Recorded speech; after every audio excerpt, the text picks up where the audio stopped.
Okay, so today is Tuesday, March the 7th, 2017. My name is Andy Reisinger, and I am interviewing Pam Beardsley here in the Department of Special Collections and Archives at Georgia State University as part of the Great Speckled Bird Oral History Project.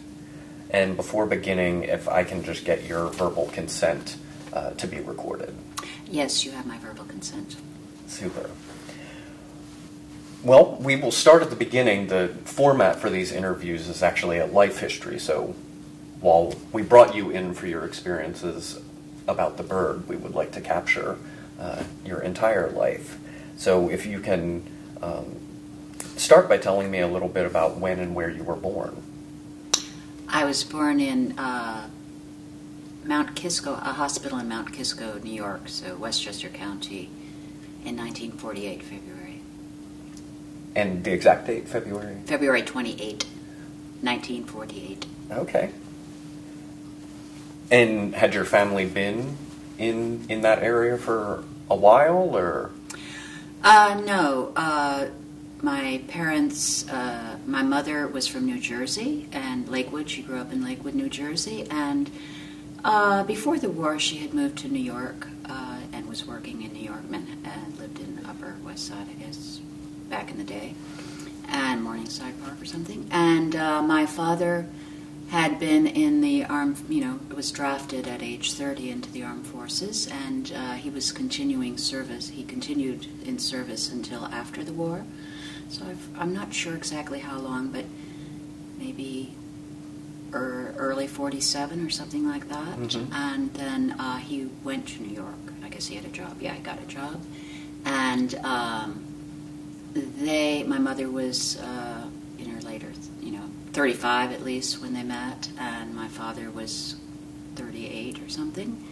And they actually met through a Lonely Hearts Club or something. I don't know. They went to one of those places. And so they got married in 47, and they could only find there was a housing shortage, so they found a little apartment in Bedford Village.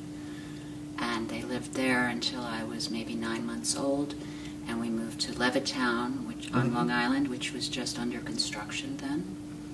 And so we lived there until I was around almost 4. We moved to Seaford, Long Island, which is not far from Levittown, until just before first grade, and we moved to Wantagh, which is between Seaford and Levittown. And I was there from first grade through high school. I graduated in 1965. Okay. And what were your parents' backgrounds? You mentioned your mom grew up in New Jersey. Where did your father come from, and what sort of families did they come from in terms of occupation? My father was born in San Diego, but his family, but he grew up most of his life in Nebraska, Omaha, and Lincoln. His parents had come from Lincoln or Omaha, one of those towns, to Southern California because my paternal grandfather had a sister who was a was married to a farmer in the Imperial Valley. And actually, my grandfather did a variety of things, and he actually drove the 21 Mule Team Borax thing for a while down there. But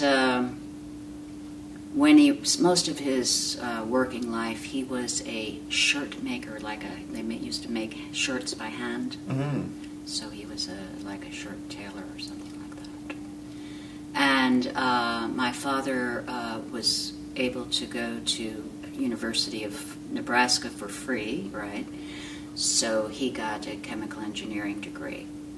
Then he went to Chicago and was in graduate program in the University of Chicago, but the Depression was very severe, so he had to take a job in Virginia. I can't remember the name of where he went.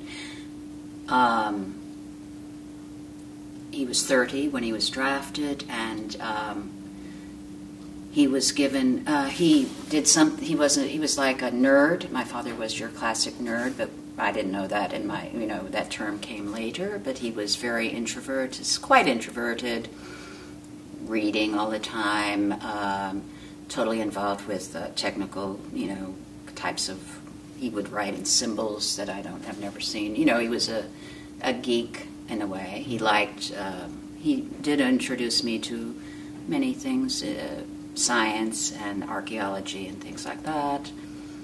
But he wasn't an athletic person. He was very thin. And when he was in the Army, as I recall his story, I should have reconfirmed it later when he was older, but I didn't.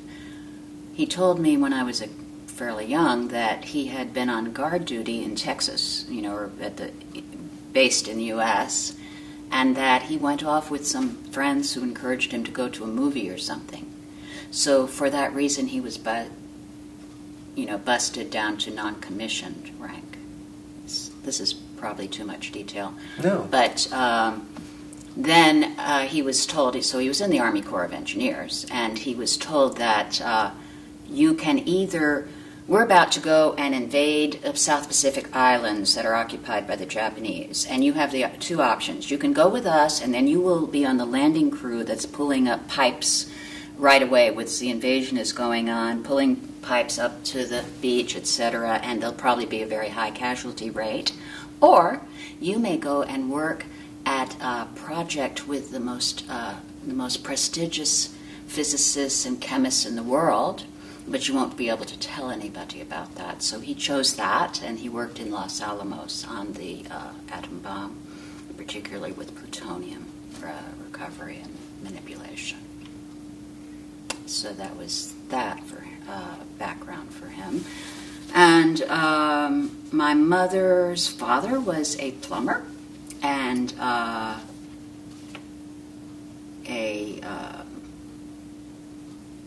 founder of the volunteer fire department, and he had an interest. He was a union guy, and he had an interesting story about opposing the Ku Klux Klan when they came to Lakewood in the 20s, and that's sort of an interesting story. But it was confirmed because the Baptist minister at the church my mother had gone to. Oh, my grandfather was also an outspoken Ingersollian. Ingersoll was one of those famous intellectuals, rabble-rousers of the day for atheism. I guess he was, there's contemporary people like that, and they'd have those speaking tours and broadsheets or whatever.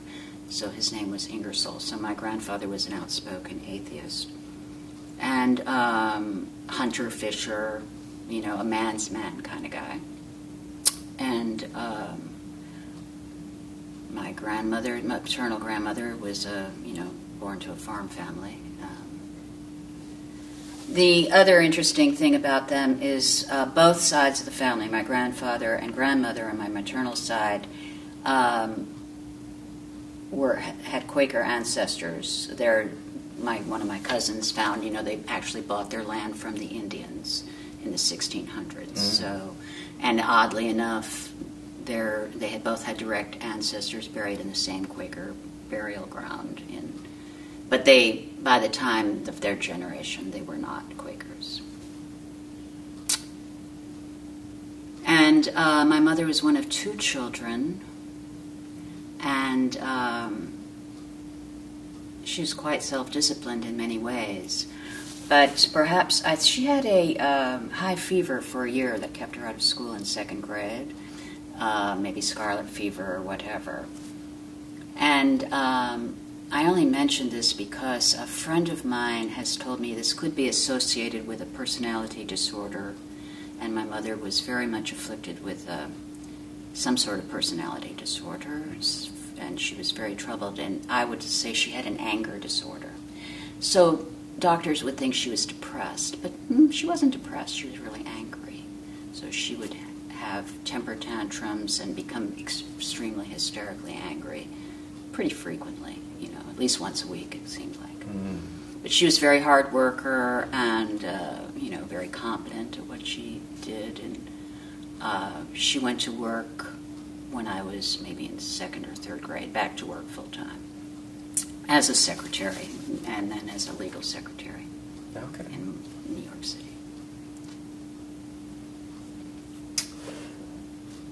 And do you have any siblings? No, I'm an only child. My mother was 36 when I was born. Mm. And can you speak a bit about your schooling and interests as a young person? Well, I think I went to a good school system. Wanta, they supposedly had a high rank, and I was very into art, and I was in the orchestra, and also I studied piano, so piano and violin. I was very into music and art, and I was my father was, introduced me to archaeology and science, and my father's brother, when I was quite young, gave me a book about American Indians, and so I became very obsessed about American Indians. I read every book in the libraries in Wanta that I could find about American Indians, and because my mother was a problem, actually, a volatile person, and my grandfather, was very sympathetic. He told me we didn't know how to handle her. We'd never, when in our family had been like this, we didn't know. I feel terrible for you, blah, blah. But it was a very difficult situation with my mother. And so it was, this was like a background. Of course, anyway, I grew up on a very ethnic neighborhood insofar as we were right on the next block from the Catholic Church. They built a Catholic parochial school, and people from New York, the whole suburb is being built, we're there when they're building these mass suburbs, and so on my block everybody was Catholic, but they were from different European countries and had their little fights and spats, and sometimes I was actually picked on like they were back in New York City or something, and because I was Protestant, so it was one of those scenes. Of course, I had friends on the block also but I'd had to walk past, kids who'd be heckling me because we're Protestant, It was like New York City, just people that directly come from New York City. So I guess the kids were second generation, maybe sometimes. So, that was something unusual about the neighborhood, I guess. And otherwise, it was very, prototypical suburban. And what did your father do for a living again after he got out of the military? Oh, well, he was a chemical engineer, and his specialty was water treatment. So he got a job with the people who owned Calgon, and he went to boilers. He had a route, and he went to boilers and did, industrial sites with boilers and did water treatment. And then they actually let him go because they wanted somebody who would be more in sales. He wasn't pushing their product line. And but this happened just as I had graduated and was off in university first year, and they let him go, and he was in his 50s. Then he got a fabulous job for him with Fluor. You've heard of Bechtel? Mm-hmm. So Bechtel is a privately owned industrial construction company, and Fluor is a publicly traded industrial construction company, probably the largest competitor of Bechtel, or similar type of. So they do industrial projects around the world. And my father designed water treatment systems for industrial projects for Fluor. So then my parents moved to California, where Fluor was, and also it happened that his family was in California. So then that was a good job for him. He got paid a lot more money, a lot more prestige. He got to travel around the world, so he was very happy with that change in decision. Was he you have described him as a nerd and maybe a bit reserved, quiet. Was he also very career focused? And possibly sort of as a dynamic in your parents' relationship with your mom's volatility? Well, no, when he was in New York, when I was growing up with him, he had this other kind of job that wasn't that great, and didn't have obviously didn't have a way out of it. And it required him to drive and travel a lot, and but always, usually back the same day, not overnight. Go up to Connecticut from Long Island, that's a trip. And and then he worked in the office. He had an office in the basement, so he did work on it that way. But he wasn't careerist. He wasn't materialist. He would always say you should be content with what you have. So he said things like that. He wasn't religious. He was an agnostic, but he was. They were quite restrained. They weren't drinkers. I mean, they'd drink when they went out to have a. One thing we did was we got to go to New York City a lot. They enjoyed going to New York and go out to eat. They'd have a cocktail, but they weren't drinking every day or anything like that. So no, he wasn't careerist, and he was forced into getting a better job by being fired. And then he got he was fired in '66. So environmentalism was just coming to the fore at that time, and so there was all of a sudden they needed water doctors, people who knew all about water treatment. So he had his choice of very good jobs, and he took one that was close to his family. And he was agnostic, but you said that you were raised Protestant? My mother went to church, just, like people go to church because you should go to church. So I went to church. I was quite interested in religion, and I definitely went to church. So and it was an American Baptist church. But this is one thing, my mother always worked, so when I was in elementary school or middle school, I went to day camp, very nice day camp I enjoyed very much. And then after that, there was a fundamentalist evangelical camp on an island in Scroon Lake in Adirondacks.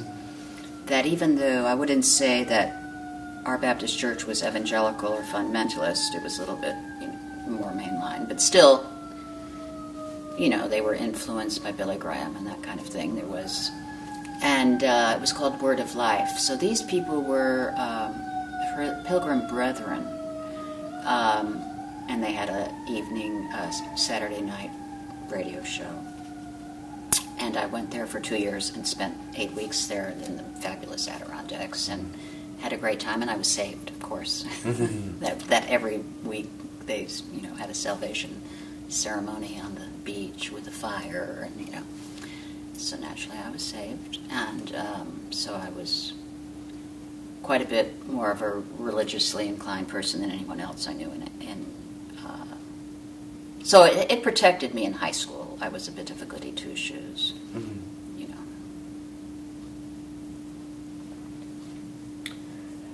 You mentioned reading a lot, particularly literature having to do with Native Americans. Were there other things that you were particularly interested in reading about?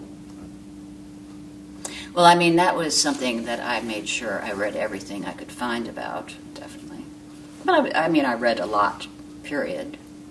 And I will say that I came across Robert Graves, and I read King Jesus, so that when I was pretty young. And that did present the idea that there were contrary views to what I was learning in church. And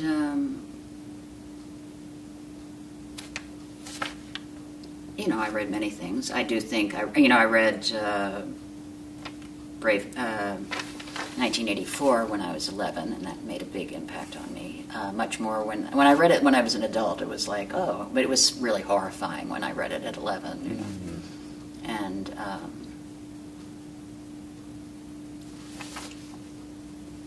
I can't say, I read everything. I read a lot, so I'm not thinking of anything offhand. One that I'm just saying I was obsessed about American Indians. Mm-hmm. what was it that appealed to you or caught your interest so much? Well, you know, it's difficult to say. I will say that, you know, there's this, I was somewhat, you know, inchoately, just vaguely aware that I was living in this artificial environment, you know, where everybody, you know, the conformist society, right?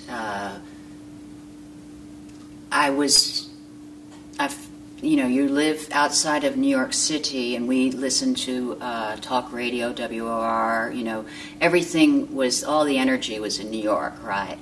And then you're living like in the satellite area, but it's somehow lacking stimulation or something. And even there's, you know, civil rights, and there's that kind of turbulence in the society, but there's this, I remember being, you know, my ears picking up to hear that, even though I had no opinion on it, that there was a group that wanted to ban the bomb in the 50s, late 50s, you know, just something like that, that's so different from what you're hearing all the time. But as a Buddhist, I might say that I had a imprint for their appearance. They look like Tibetans, you know. Perhaps maybe that had something to do with it. It wasn't just that. When I developed, it's true, I was interested in Asia. Like when I first saw something about Japan in 7th grade or so, I was, oh, that's really something very attractive and appealing to me. And when I was in social studies class, maybe in 10th grade, I still remember that there were 2 paragraphs about Buddhism, and one was about the Eightfold Noble Path, and I didn't really understand it, but it had one, right livelihood, and I thought, I'm determined, I can always have that, I can do that. I found it terribly attractive, but it was just 2 paragraphs, and I didn't I didn't follow up, try to find out about Buddhism at that point. But I did make the determination I would follow right livelihood. That makes sense. Mm-hmm.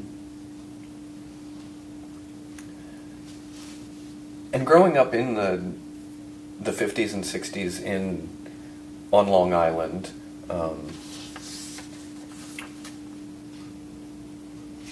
what do you recall about the current events of the time, and how aware were you of the major events of the day, or maybe the minor events of the day, but particularly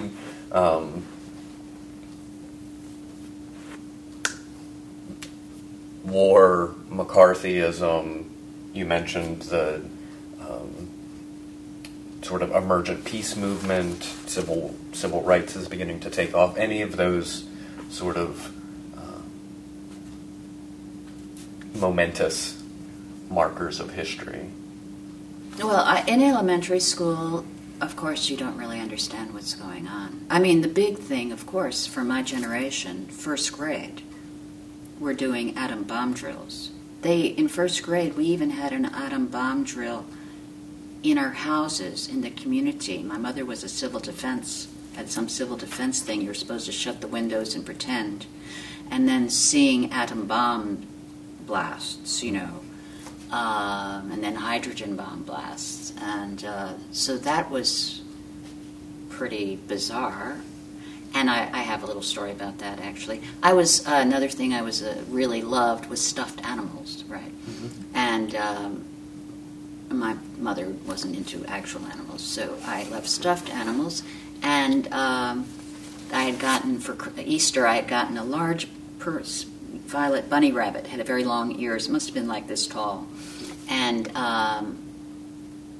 they had show and tell on Monday, so I brought my bunny rabbit to show and tell in 1st grade. And then we were in an old 6-classroom building. And when we did the bomb drills, we went down into this weird basement. And they had a bomb drill that day. And and I wanted to bring my bunny rabbit with me. And the teacher said, no, you can't bring your bunny rabbit. If this was a real drill, you wouldn't be able to take your bunny rabbit with you. And I told her, if this was a real drill, I would definitely have my bunny rabbit with me. And she let me take it down. I've managed to persuade her that that would be okay. So, so the war, duck and cover, that stuff. I still remember that they showed us a film strip about South Africa once in 2nd or 3rd grade. It looked so wonderful, the animals, and they made it sound like America, like one of the best places in the world, And my father told me, oh no, it's a terrible apartheid country. I said, well, they had black people in it. They looked, or African, Negroes, we would have said then. Mm-hmm. They looked happy. Oh, well, no, that's not how it is. So the civil rights movement, my parents were, supported the civil rights movement. They were Republicans. My family was Republicans. And, my father's grandfathers fought in the Civil War, and one of them was like a gung-ho from the beginning, signed up for 3 years in the infantry and then re-upped in the cavalry. So, and my mother's side of the family, she had, her grandfather's mother died in childbirth, and he was raised by his grown sister and her husband was in the service. As I said, my grandfather, joined a local opposition against the Klan when they came and were recruiting. So they never used any kind of ethnic names or slurs or at all in my house. And when I would go outside, I wouldn't understand what kids were saying to each other, although it was clear they were insulting, but I wouldn't have asked my parents what it meant. So that's old-fashioned Republicans. Mm. And so civil rights, Khrushchev coming and banging his... I thought that was sort of cute, actually. And so it's different. You don't have to act so proper all of the time. Sometimes other things are called for. It was interesting because he's so demonized, but he seemed fairly affable and less frightening than we were being told that they were. Mm-hmm. And then of course, I did get to see John F. Kennedy campaigning on the southern. He came on the railroad and Wantagh is a train stop on this southern Long Island Railroad. And so I actually got to see him quite close. But I had a big Nixon button on. And I think I was like one of the only people in my school who supported Nixon. And,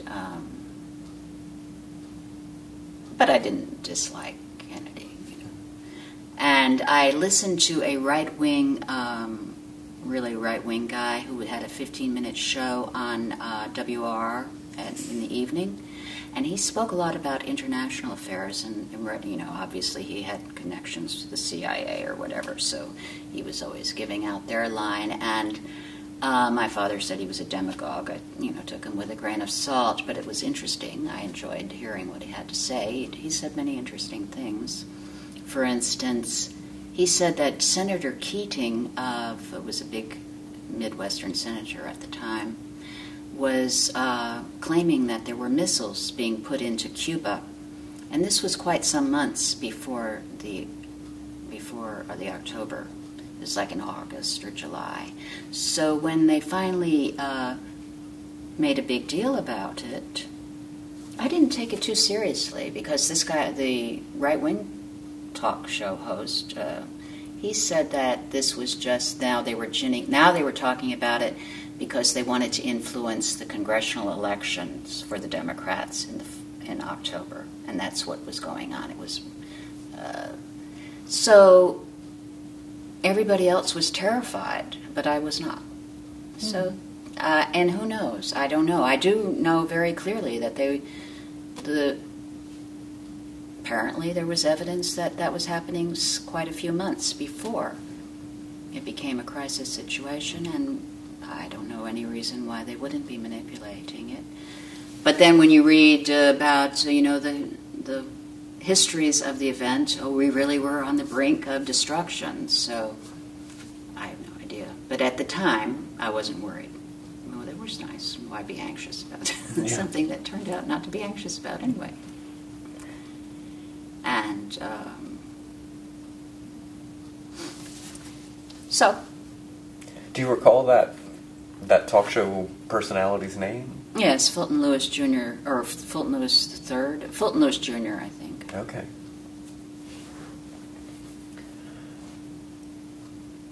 And so you graduate high school in 1965. And where do you go from there? Well, I had a simple thing. I wanted to be away from home.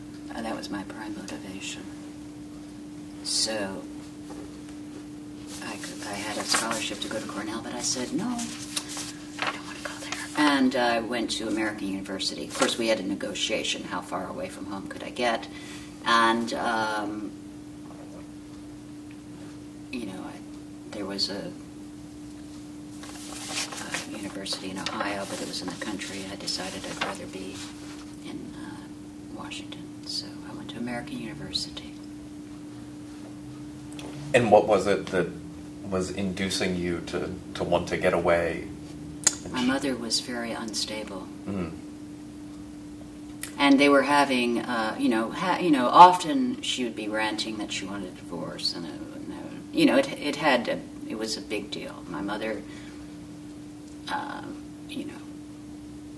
was a big deal in my life, and I love her, but she was not well. Yeah. Did you have an intention of what you wanted to study when you?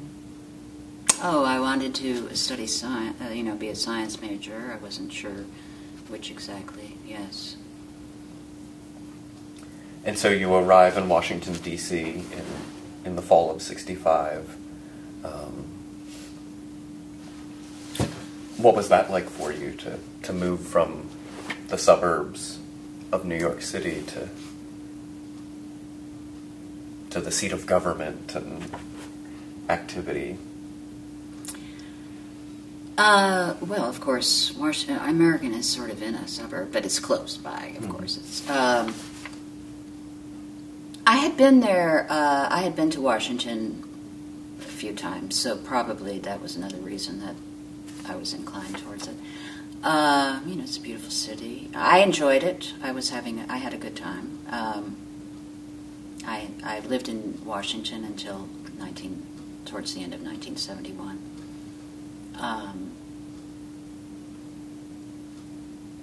As far as academically, it was 1965, and girls had to wear skirts to class. You couldn't wear pants around campus, and at least not to class. And I was in a advanced placement chemistry class that was taught by it was like a seminar with only 6 or 7 people in it. My roommate, one of my roommates and myself were the only females, and it was taught by the department chair. And when he wasn't talking about covalence, bonding, he was talking about why girls shouldn't be in the class and shouldn't be studying, science. Mm-hmm. And then in biology, there was incredible sexism going on in our laboratory, and I was put off science. I decided that I wasn't going to pursue science.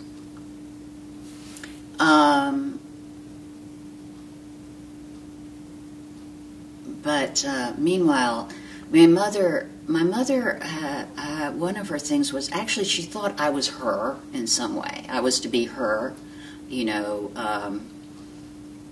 the her that she wasn't able to be, of course, and she only had one child, and she was quite obsessive about me, of course, and so she took to calling practically every day. But it got worse because I spent the summer, I went to summer school that summer, and I took a course in India, the ancient India, and another course in ancient philosophy of China and Japan, which included Buddhist. And I actually decided then I would be an Asian studies major. That was my goal at that time. And my mother, especially by the summer when I was there, she called every day, and she screamed, and she accused me of being a whore and a drug addict. I was a virgin, and I'd never been near a drug. I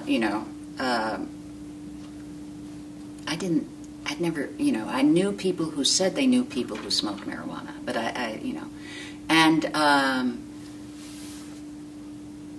so I was dating somebody, and he worked at American Federation of State, County, Municipal Employees, and he got me a job there, and I found a roommate, and then I left. My mother had been talking to the Dean of Women, and she said, she wants to talk to you. I'm sure she'll put you straight. So I was like, I went to the Dean of Women, and she said, oh, if you don't leave now, you'll have to leave when you're 30, So, it's get out as fast as you can. So she was very supportive, come back if you ever want to, and get a chance. And so that was the end of that career, So you completed one full year at American University and then went to work for AFSCME, the international office, not a local office, but they called it an international office. Maybe they had a chapter or a union in some other country. But. And what did you do? What sort of work were you doing? Oh, but I before I get there, yeah. there were a couple of important things that happened for me in my first year. Mm-hmm. And one was in May of 1966, I was a young Republican. Okay. Mm-hmm. Not only was I a young Republican, I joined the little conservative union, which consisted of two sort of geeky guys and myself. And one of them was older, one of them was my age, and he had experience. The older one had some political experience, and anyway, so we just chatted. We didn't do any programmatic or anything. And then one time, the geekier of the two, the young one my age, I guess they wanted to, impress me, or they thought I was going to find this interesting or acceptable, and he brought Nazi memorabilia, and I was like shocked out of my brains. I didn't know that we went from the conservative union to Nazi memorabilia. So that was like the end of that association. I mean, I just went to the Young Republicans, which was basically a Rockefeller-oriented group. And we would get to go to big events that the party held in the Washington hotels. They would want to have some young Republicans. There weren't that many, so they'd have a table for us. So in May, we had a table towards the back of this big ballroom at one of the fancy hotels, and Richard Nixon was the speaker. It was a Richard Nixon event. In 1966, he was wanted to run for president, so he had humiliated himself in California when he lost the governor's race. He made this speech, are you aware of, where he said you won't have Tricky Dick to kick around anymore. Mm-hmm. Like he retired from politics and, was a poor loser and, nobody thought he had a chance back in politics. So he has to explain why he is possibly the winner in the next. And so he laid out the Southern strategy. And also, we'll win, and we have a plan. We're going to win in Vietnam.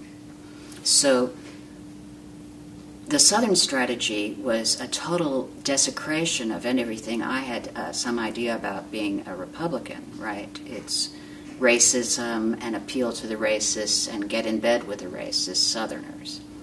And I was like, I still remember, I had to hold on to the table. I wanted to stand up and scream and run out. but I didn't. And my roommate, I had two roommates, and one of them was, her father was an American Indian, and she was a Republican, and from Ohio. And when we got outside the door, outside the building, we hugged each other and swore we would never be Republicans again. So that was the end of my Republicanism. Pretty dramatically, but I never became a liberal Democrat, so that was, but it was a big political thing, and I suppose this is about politics. So the other big sort of weird thing that happened at American University was they made a big deal about a fall weekend and a holiday, balls and entertainment, and same thing in the spring. And one of the events they had in the spring was they had Timothy Leary give a speech in our largest hall, which was the gymnasium. And then they piped it through the dorms. I was pledging a sorority at the time, and we didn't have houses. It wasn't a big sorority campus, but we had rooms. And they piped Timothy Leary talking about why we should do LSD. And then it turned out Ginsburg was outdoors in May on the steps of the Student Center. So we went and listened to him talk about tripping in the Pacific Ocean. This is 1966, and we're still having to wear skirts, right, to class. And I'm pledging a sorority, and I had read about Ellis, in Time magazine, of course, about what was going on at Harvard and blah, blah, blah. So it wasn't that I hadn't heard about it, but, it was one of those weird things the university is promoting, and you wonder why. So then so basically I'm living in an apartment with a friend and going and working at American Federation of State County Municipal Employees in their education research department as a clerk typist. And that was a very nice experience for me. And, then I learned about labor history, which I had never studied labor history, so that was a big shock that there was this whole unbelievably violent, repressive, nasty history that nobody ever talked about. That was somewhat radicalizing. And then the other thing that happened then was I realized, after not long, if I was a boy, they would have me in Vietnam by now. I had the pleasure and ability to drop out of university and not face going to Vietnam. So I guess I better find out everything I can about Vietnam, because I didn't understand that war. I never supported it, but I didn't oppose it. I just didn't understand it. And if you looked at the Key family, I think whatever the original Diem, not Key, but the original family back at the beginning of they're ginning up the war, the people on the Time cover. So there was the guy who was killed when Kennedy was still alive, assassinated, and then he had this dragon looking lady, who was not exactly his wife, maybe the wife of his brother and his brother, and on the cover of Time magazine, and they looked like the bad guys in a movie. They just looked like the people who would be the bad guys, the villains, and then there were the monks who self-immolated, which was definitely an impressive event, and I felt like they were trying to tell me something, So I had never formed an opinion. I agreed with Barry Goldwater, the Congress ought to vote on it, and have a constitutional, but I didn't have an opinion. So then I found out about it, and then I realized it was really bad. And so by the end of 1966, I was opposed to the Vietnam War. I certainly want to talk more about that. But I wanted to ask beforehand, what sort of effect did if any, did hearing Timothy Leary and Ginsberg have on you? Was it just you had heard of these figures and now you sort of heard them live, or did it spur something in you to investigate, to read some of their things, or to tune in? Well, I must say, later on, I mean, I never liked tune in, turn out, or whatever, drop out. Right. That I always thought was reprehensible. But, you know, I was fairly open-minded. I was listening. I didn't run out and get LSD. But eventually, of course, I did use LSD. And but I don't think it was maybe 1967 or something. You know, Washington, the East, I don't know about New York, but it wasn't as advanced. Everybody says the Summer of Love. I hear or come across records that the Summer of Love was in 67, but in Washington, I clearly remember that being an advertised kind of thing, and it was 68. So Washington was later. I remember reading about hippies in 67 and thinking, oh, it's some sort of romantic, you know, neo-romantic revival, and I don't like romanticism. I didn't like that because I don't think there's anything romantic about tuberculosis and dying young, and, you know, that kind of thing doesn't appeal to me. Or never did, but I remember I first saw anybody who looked like a hippie at the Pentagon March in October of 97. So before that, I never saw anybody in Washington who looked like a hippie. But, so, anyway, but eventually I smoked marijuana, and eventually I took LSD on several occasions, and mescaline, and I had a friend who was a graduate student in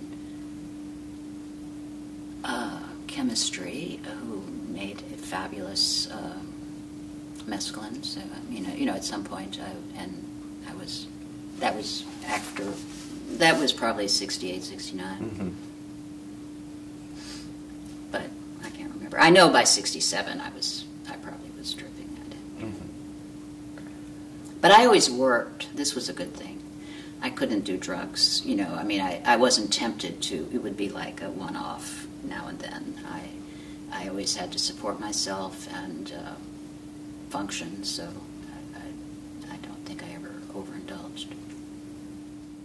It could be easy to read that of being in the conservative student union or the conservative student group 2 or 3 years prior, and then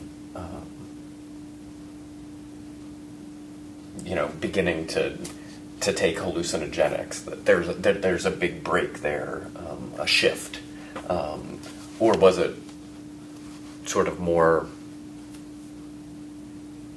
organic for you? No, well, of course it was more organic, and people doing it, you know, more and more being around, and people I know.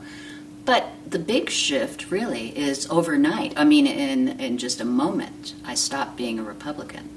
Mm-hmm. Right. I mean, I'd already been put off conservatism. I had some, like when Kennedy was killed, you know, I was sure he'd been killed by right-wingers because I'd had some knowledge of how what extreme right-wing thought, you know, was. So I was like relieved. Oh, I wonder why a communist killed him, you know. And so I do think I think he was killed by right-wingers. And by the end of 1966, all the stuff about America the Great and Wonderful and democracy, and we're just out in the world trying to help people, I didn't believe any of that anymore. I've been lied to. You know, the whole thing, So I think I was fairly radical at that point. So civil rights, you know, was very slow. The injustice on so many different kinds of levels. So I didn't have, you know, I was quite radicalized by the end of '66. And you mentioned discovering labor history. Oh, yeah, wow, that was also, just everything, all of my, America the Beautiful, the Great, the Wonderful, came apart sort of neatly. It wasn't like total, but I sort of took it apart. And I already had a foundation because I knew about the terrible injustice and cruelty on American Indians. I'd read about that when I was a kid. So that's why I bothered to mention it. I had a foundation that had always been undermining the general narrative that we're all supposed to believe. So. And did you pick up the labor history just from events or people referring to different books or things at your job, or because you mentioned that you were a clerk typist, or was there more of a sort of curriculum that they provided to you to teach you about this history? How did you come into that? Well, it wasn't such a hierarchical organization, so I was friends with organizers, and we were our department, we provided educational materials for organizing, and so people turned me onto books. I read books, big books, and I got to go to a big labor rally they had in Madison Square Garden, and just, I was there. And as soon as I went there, of course, I'd read all I could about labor history, and they knew which books for me to read. Mm-hmm. Were any books sort of seminal in your thinking that you remember? Well, I read these books in 1966. Did I take labor history when I was in Georgia State? I don't remember. That wasn't my main thing. I might have, because I already knew it. He's a good phoner. I don't know. I don't remember. They had big books. I read them. Mm-hmm. I read a lot. I actually joined it wasn't a functional organization. I joined the Wobblies, but I did send them money and got a little card and their little red songbook, and we sang labor songs, it was, and it was an integrated environment. There were quite a few African Americans were working there in various levels of positions, and so that was very nice also, and it was a fun place to work. Was that your first experience being in an environment that was that demonstrably integrated, or? Oh, sure, definitely. That was definitely. I think when an African American family moved to my town, maybe when I was in sophomore, junior in high school, there was only one, and everybody was so happy, and everybody wanted to, we'll drive you around, everybody was very eager. I will also, this does remind me, of course, I believe I have Asian imprints, because in high school I was obsessed about Asia, but in third grade, a Chinese family, a laundryman, moved to our town, and so there was a Diana Lee, I remember her name from third grade. She lived there, and when I saw her, I was, and they didn't have a TV, and sometimes they'd want us to watch some science program or history, whatever, and so, I got her over to my house. I thrust myself on her, and she was, we became friends, but they didn't stay for too long. But I remember I asked her to show me how to write in Chinese characters, and she didn't want to do it, and I ascertained she did know how to write in Chinese, and I realized, she's embarrassed about being Chinese or writing Chinese characters, and I actually gave her a pep talk. Mm. Oh no, you should love to write Chinese. You must learn to write Chinese. So, and I myself later learned characters. So, I studied Japanese at Georgia State. Mm. And so you mentioned, I think, in '67 that by that point you were vehemently opposed to the war. By the fall of '66, there was only one demonstration that I was aware of, but I didn't find out about it until after it had happened in Washington. The first probably one happened. It wasn't that large, and of course, publicity methods weren't so great. So I didn't find out about it till after the fact, but I would have gone. Did you become involved in anti-war activism and organizing in coming years? Yes, well, very much. But so in 1967, they had the first large demonstration at the Pentagon. And my friend that I mentioned, who was half American Indian and had been a Republican like I, and she quit at the same time, she and I went along with a friend of ours who had already graduated from AU. And that's, I said, where I first saw hippies. And, excuse me. So we didn't go intending to get arrested. And we wore dresses. And actually, it's the last time I ever wore white gloves. I had a very nice coat. We were both dressed as our middle-class best to show that, regular folks were opposed to the war, right? And we walked over to the Pentagon and, gathered at the Lincoln Memorial, walked to the Pentagon. We're sitting on the grass, on a grassy knoll. We didn't go to the rally. There was a rally at a parking lot, but we decided to go closer to the Pentagon. We didn't get that close. And we were sitting with a lot of people, and during the court, they had 2 rows of soldiers with guns, and somebody gave them flowers and got beaten up. I took pictures on my Brownie camera, and then at some point they put on gas masks for some reason. We're sitting at the feet of these guys. They put on gas masks. I don't know why. We're not doing anything. But then, they always were telling us we had to leave, and we didn't, and they didn't do anything. But as later, it's like 4:30 or something, and they're telling us to leave, and I looked back and I realized, probably with the gas masks and this and that violence, we don't have a big crowd behind us. People are there, but it's not a big crowd like there originally been a big crowd.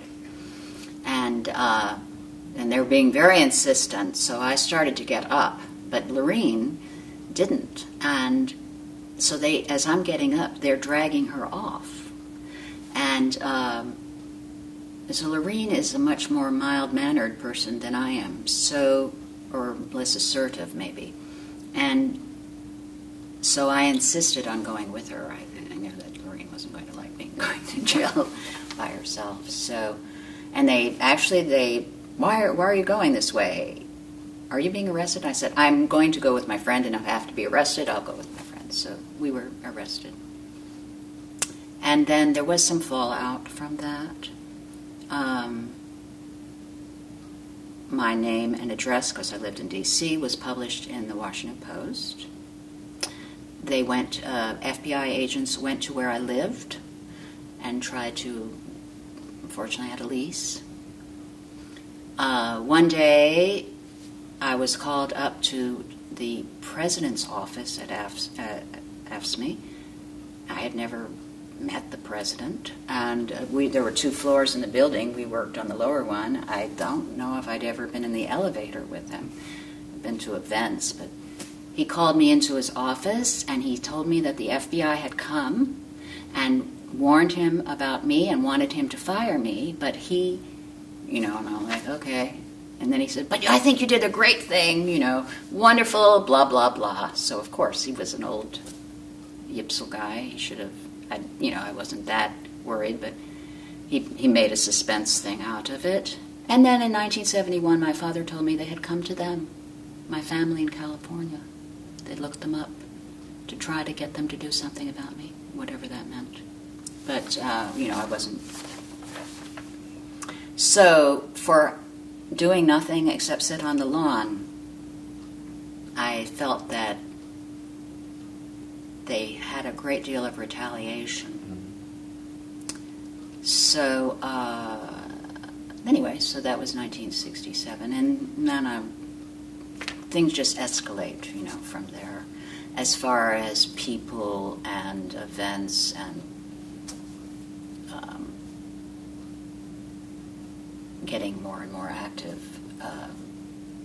I was at American Federation of State County Municipal Employees when Martin Luther King was murdered, and he was actually in Memphis for us.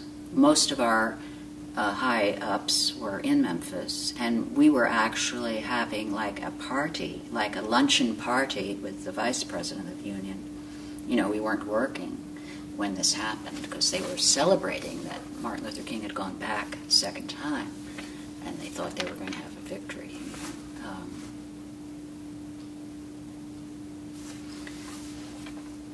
So I got more and more involved with various activities. Of course, women's movement starts happening, and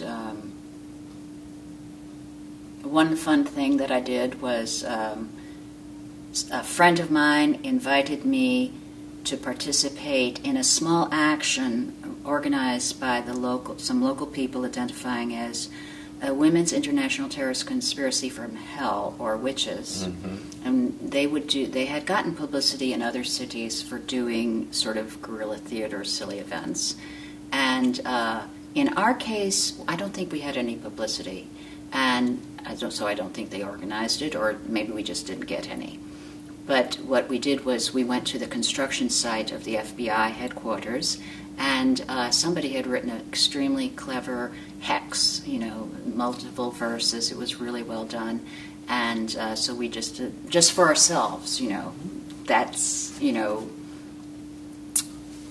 how we felt, right? So we did a little hex. And I think it worked because apparently the concrete in the FBI building is crumbling and they don't know what to do. They're going to have to evacuate it. So I'm just joking, of course, but so what else happened? There was a lot. The escalation of political activity was very great. There were the mobilizations. I went back to university. After about 2.5 years of working, I'm a little confused about dates, but I got a job at the. I worked in the economics department, and then I went part-time to university. But before I got there, like with the Columbia strike, there'd been a strike at American University, and they'd instituted tripartite government, so administration, faculty, and student participation. And when I went back, I was active in that. I was on several university committees and representing the economics department undergraduates. And, then I was also involved in a local group. But when I got back there, there hadn't been an SDS chapter when I was there in 66, 65, but there was and by the time I went back, SDS had broken up. So there were the radical factions. You know how the SDS broke up, right? So the faction that was there, where I always called them weathermen wannabes, so posers as far as I was concerned. And one of whom, oddly enough, was that young man who had shown me the Nazi paraphernalia, who was he had gotten rid of his acne and extra pounds, he looked much better, and he had come out, he was actively gay. So that was a major transformation. But there were a few of us who tried to do more, substantial organizing, and it was just like 4 of us, and then some other people that helped. One thing we did was another big thing in my radicalization was, another step was the Israeli War, 67, right? Now, I grew up, and most of my friends in Wanto were Jewish. My closest friends were Jewish.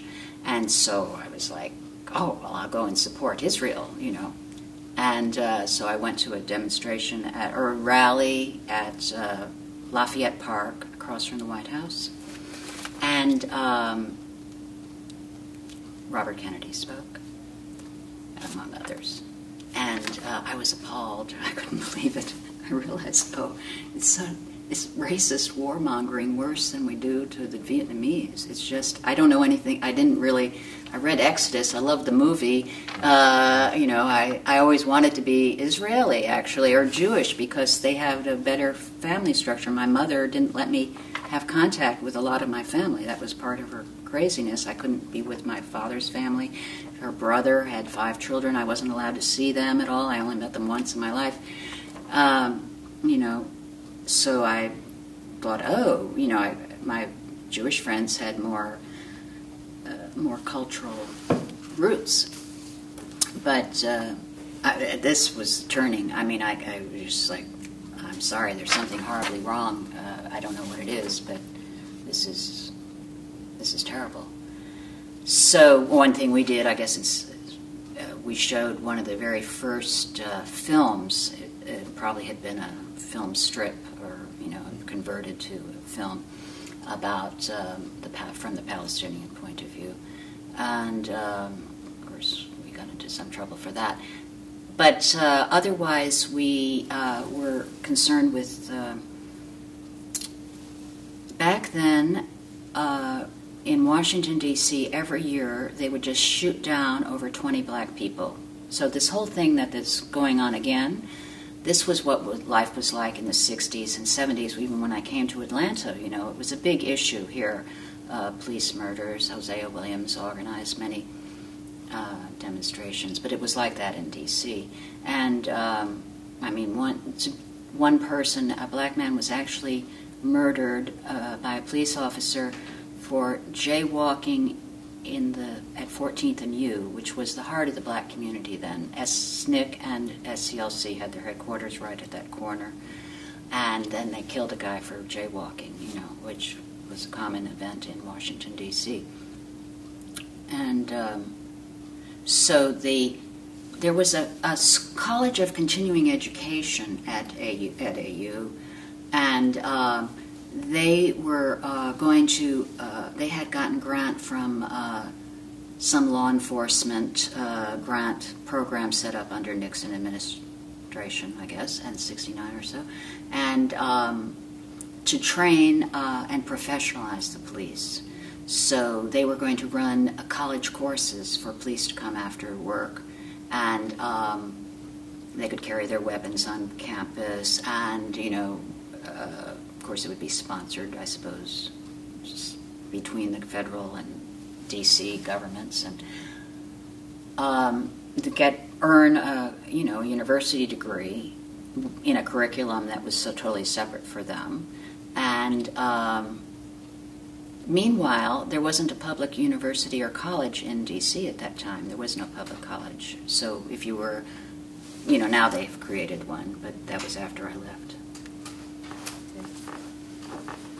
So, we did research and tried to publicize the problems with this, and we came to know more and more about the College of Continuing Education at American University, and it turned out that they had a whole black university, if you can believe this. I mean, it was a shock, because, when you apply for college, you can see how many people applied, what their average is, how many graduate. But no, this whole black university was off the books. They never reported this. And they taught at the CIA, at the Naval Department, at the War College. They had some, I think maybe there were a few professors on the professional staff that we knew about, but most of them were in-house kind of people, so they're getting secret graduate degrees and whatever in this black university. And so therefore, American University had long-standing ties with the military intelligence community, and I believe that's why they had the Timothy Leary speaking in 1966 on their campus. He was working with them. That's come out, so I didn't know that at the time, but now we know. And anyway, so that was fun. We did stuff like that.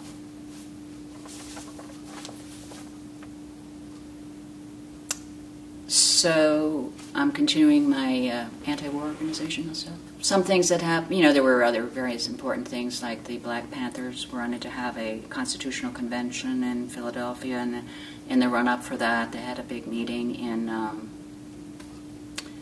Washington, and we got arranged housing for people at American University, and we're working on that. And the friend of mine who got me to the Witches event, and I were working on that together. And just as a ridiculous sidelight, General Key, who was an infamous general of Vietnam, they had originally said they were going to bring him to Washington. He was coming to the States, in California, and then he would do a big public event at the mall. They were Honor America Day or something like that, whatever.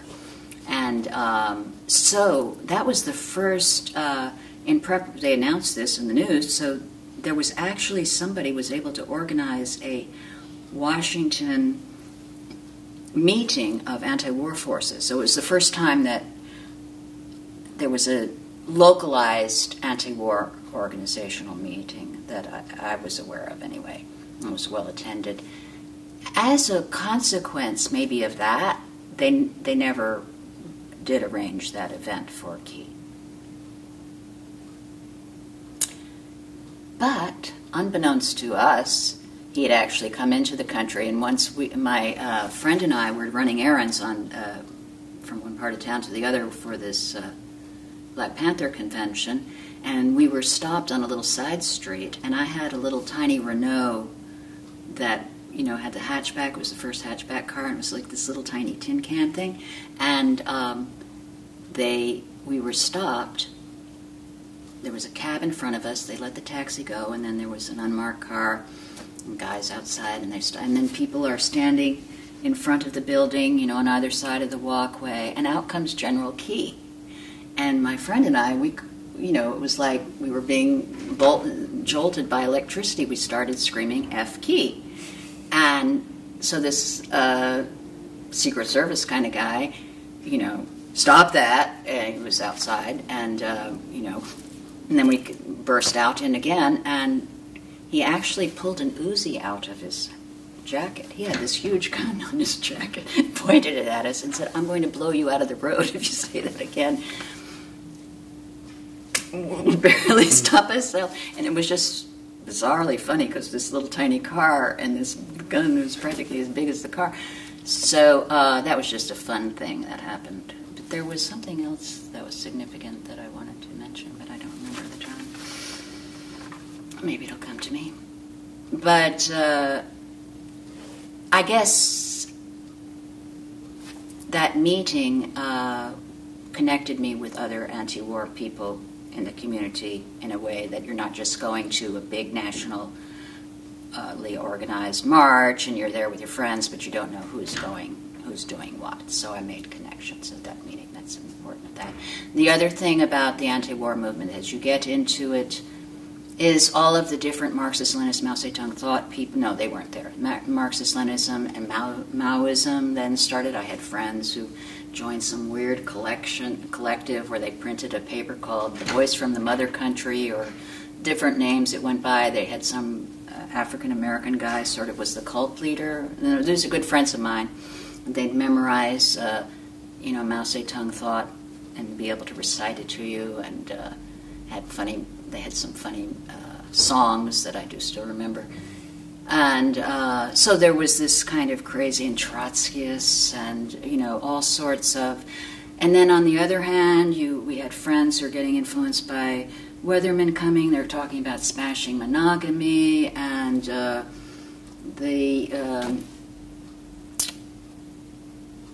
you know, just weird things. And then the weather people started talking about picking up the gun. Pick up the gun, pick up the gun, pick up the gun. And of course, this is crazy. You know, just insane. I'm a nonviolent, I believe in nonviolence anyway, but just strategically, any way you look at it, it's just insane. And I was living in a group house of people from Philly, you know, from American University by this time, and one of them had been, like me, he had dropped out of his he didn't complete his first year, or something happened to him, and he'd had to go to Vietnam, but then he signed up as a medic, and he never carried a gun. And then he received a disabling injury, so he was back at school. And what he said was, they're saying pick up the gun, and I think that's what has to be done, but I'm not willing to do that, so I'm not going to be involved in politics anymore, because I'm not willing to do that, but that's what we should do, right? And so anyway, so I was not a Marxist-Leninist Mao Zedong thought or a Trotskyist person. I always found them as slightly irritating and distracting, and I felt like they just were in the organization to recruit out of. I thought that's why they came to the anti-war movement. Maybe I'm sure many of the people who were put into these organizations, joined these organizations, originally came for motivation about the war. But I had a cynical feeling about what was going on with them. And so this is a big thing that probably, I'm different from some people in the general left movement. Then Cambodia, let's skip to Cambodia, this is like horrendous. And then I saw Rennie Davis said that he wanted to organize a massive nonviolent civil disobedience campaign, which would involve like stopping traffic in Washington. So I went to work with them. I quit school in May of '70, and I went to work for the People's Coalition for Peace and Justice in their May Day group. And then I got to meet some of my heroes from the 50s, Brad Little and other people who had been anti-nuclear activists back when I was a little kid. And so that was pretty crazy in many ways, but so I worked with that.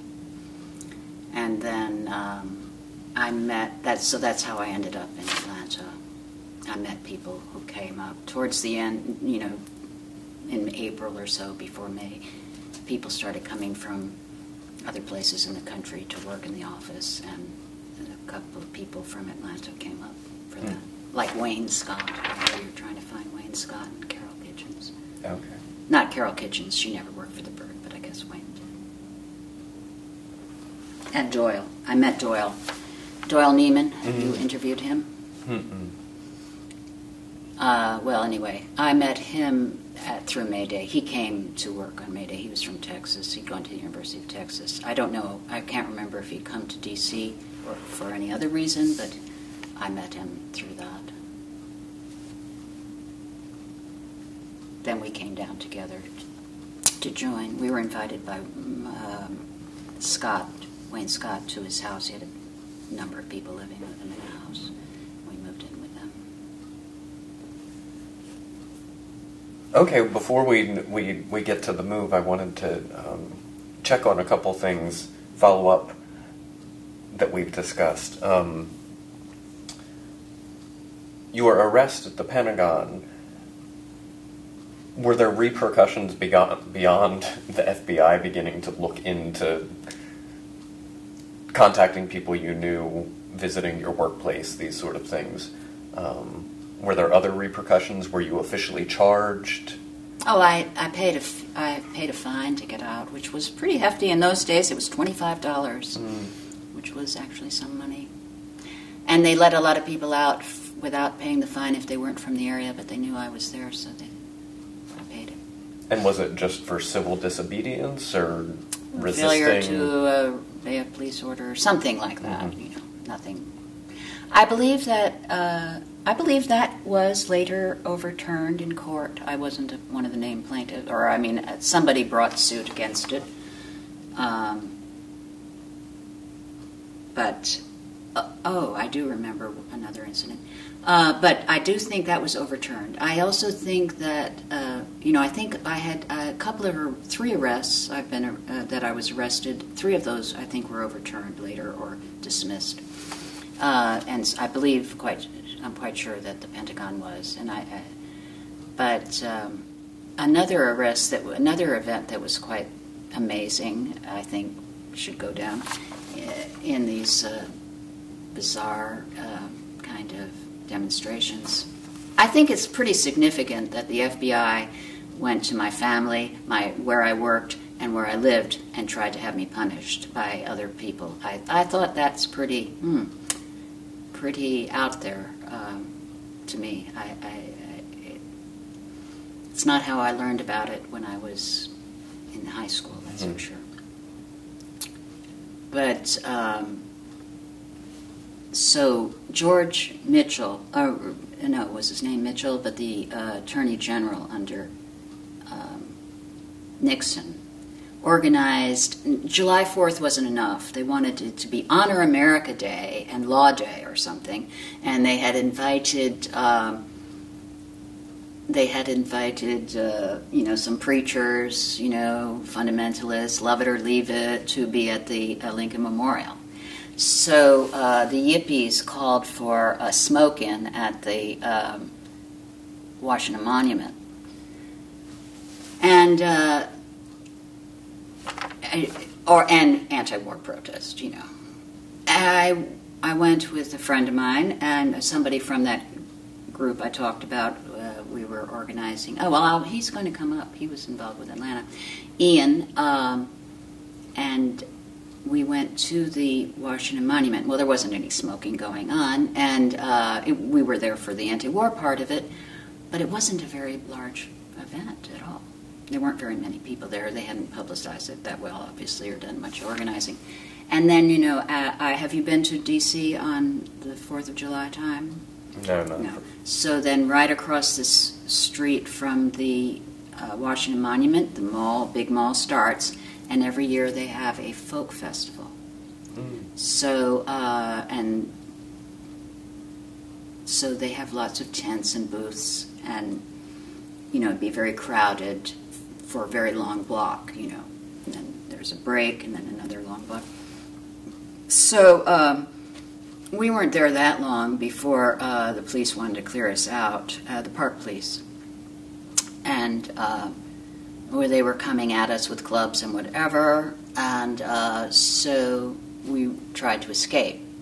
And the street between us and the folk festival was jammed with traffic, so we didn't have any trouble getting across. But I should say they also had come at us with horses, yes. So my friend and I, we ran to the other end. We ran through the folk festival to the other street, and when we got to the other street, there were horses waiting for us, and they chased us down to Independence. They're on Constitution side, coming down Independence, and they were firing tear gas guns at us. My friend was hit by a tear gas canister. It was like a brass thing, like this long, looked like a big bullet. Can you believe it? Fortunately, it started to pour. I was wearing little... In the middle of this folk festival? No, we're in the street when they're... But the folk festival's right... Right, yeah. And and it was, fortunately, just as we got around the corner and I'm soaked in tear gas, it started to rain, fortunately, so it sort of got washed off. So then in the evening, they had a live show they were broadcasting to America for Honor America Day, and Bob Hope and other such luminaries were performing. So on this stage, right, and there's a big crowd, and we're towards the back of the crowd. And then there were more anti-war people there then than there had been in the afternoon. And there was some shouting, but mainly not. There wasn't much protest, but there was a group of people who had signs and had made some noise at one point. And as they're doing this live TV show, the police are beating people up and hauling them away and arresting them as the show is going on. It was quite awesome. So Ian was hit a few times and dragged off, and then I left to get him out of jail. But it was bizarre. I thought it was very bizarre. But anyway, so back at May Day, maybe. And you also had mentioned that you went back to American University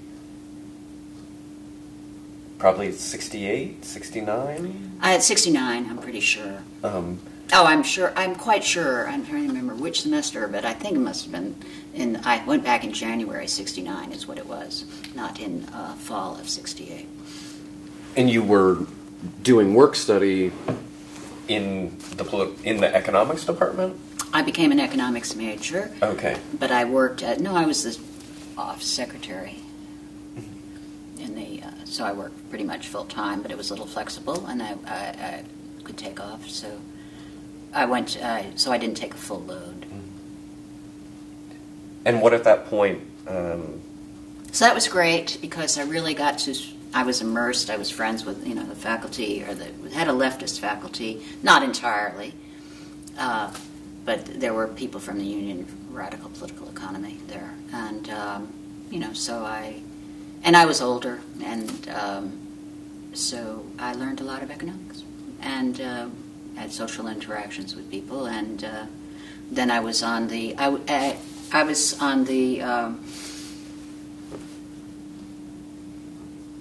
the student representative, so I was like on the committee to select a new president for the university and various committees and things like that. And then I know something must have happened. I can't remember what it was, but at some point I decided to stop wearing middle class clothes. And one of the professors I remember was so disappointed that I started dressing like it.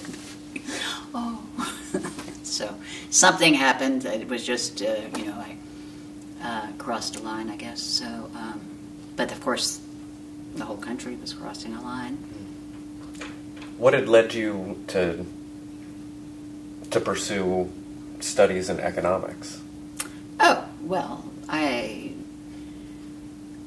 political involvement. So, obviously economics is an important part of political economy. So, that was my motivation. So that has stood me in good stead, I think. And had you gone directly into employment in the economics department there from AFSCME? Yes, well, I told you, they had told me I could come back when I wanted to, and I went and I want to come back, but I got to work. So what do you want to major in? I want to major in economics. Oh, there happens to be a position, so I worked out. I think for maybe a week or two I was like floating before I got the permanent position in economics. And did you finish your degree?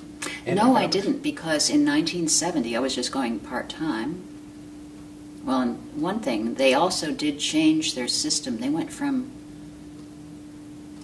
course system. They were announced they were going to shift the next semester. I would have been there from a semester to the kind of system we have here.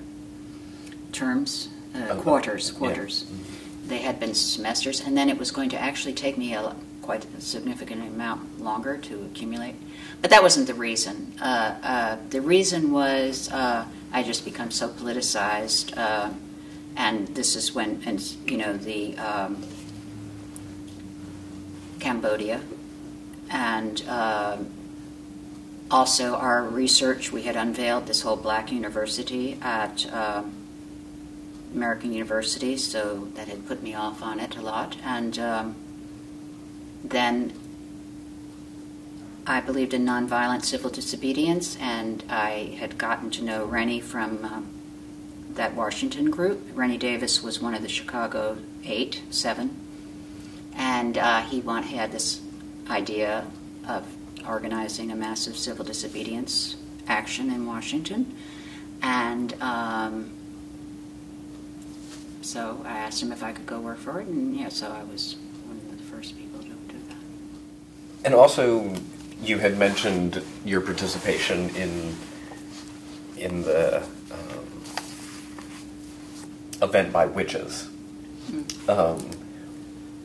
Were you involved in any other sort of women's movement groups or actions? Well, not so much not a lot in Atlanta, but not so much. I had read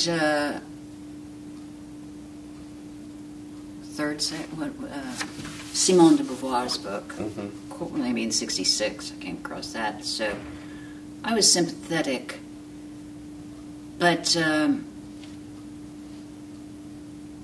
you know, I was more than sympathetic, but I felt that the, you know, African American or struggle and the war struggle were more important to me, and at that time. So there was a Washington's Women's Center, and there was fairly crazy politics I heard about there, so I didn't really want to get involved there.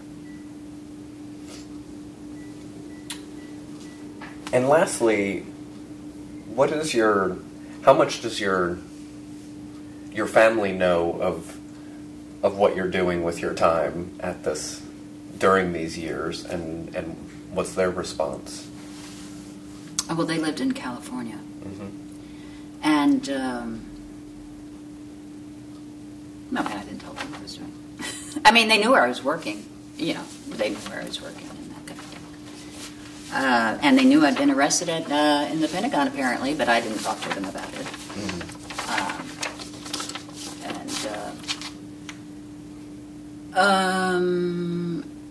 I think my mother cut off, you know, she freaked out. When she found out I was living in a house with, there were men in the house, I think she lost it. And so I was out of contact with her for at least a year or two. And there, sometimes, you know, we'd go up and down. But they didn't really have any input, I don't think, and I didn't tell them really. Not something you would have a conversation about. And so when you go to work for the Mayday organization, what sort of works were you tasked with there? I was the office manager. Okay.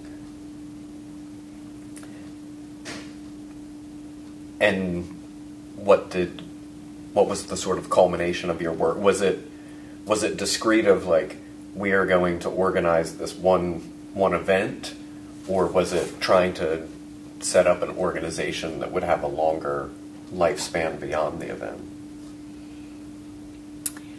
Well, no, we were there to organize. I mean, we were part of a larger, we were like a project of a larger peace organization that had old-time roots, and it was the current incarnation, it had gone on several different names, of the non-Trotskyist national anti-war organization. So it's a coalition with lots of anti-war, lots of left anti-war groups were involved. That was the People's Coalition for Peace and Justice. So it was run by grown-ups, right? And then we're like a project that they had agreed to endorse and support, and we're all sharing office space. We moved, you know, into a fairly large office in an old building. And oddly enough, well, I always thought it was weird, we're like on 2 floors, or maybe a floor, you know, semi.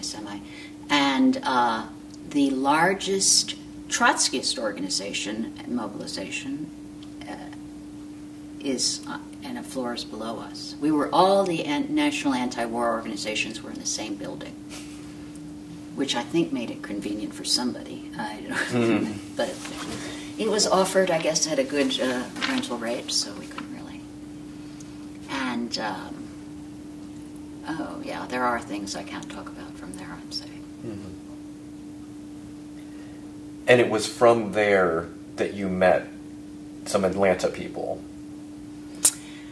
Yes, towards as the event got nearer, some people from around the country started more to come and help in the office in World War to do various things, and a couple of them stayed. I lived in this house, and some of them stayed in that house.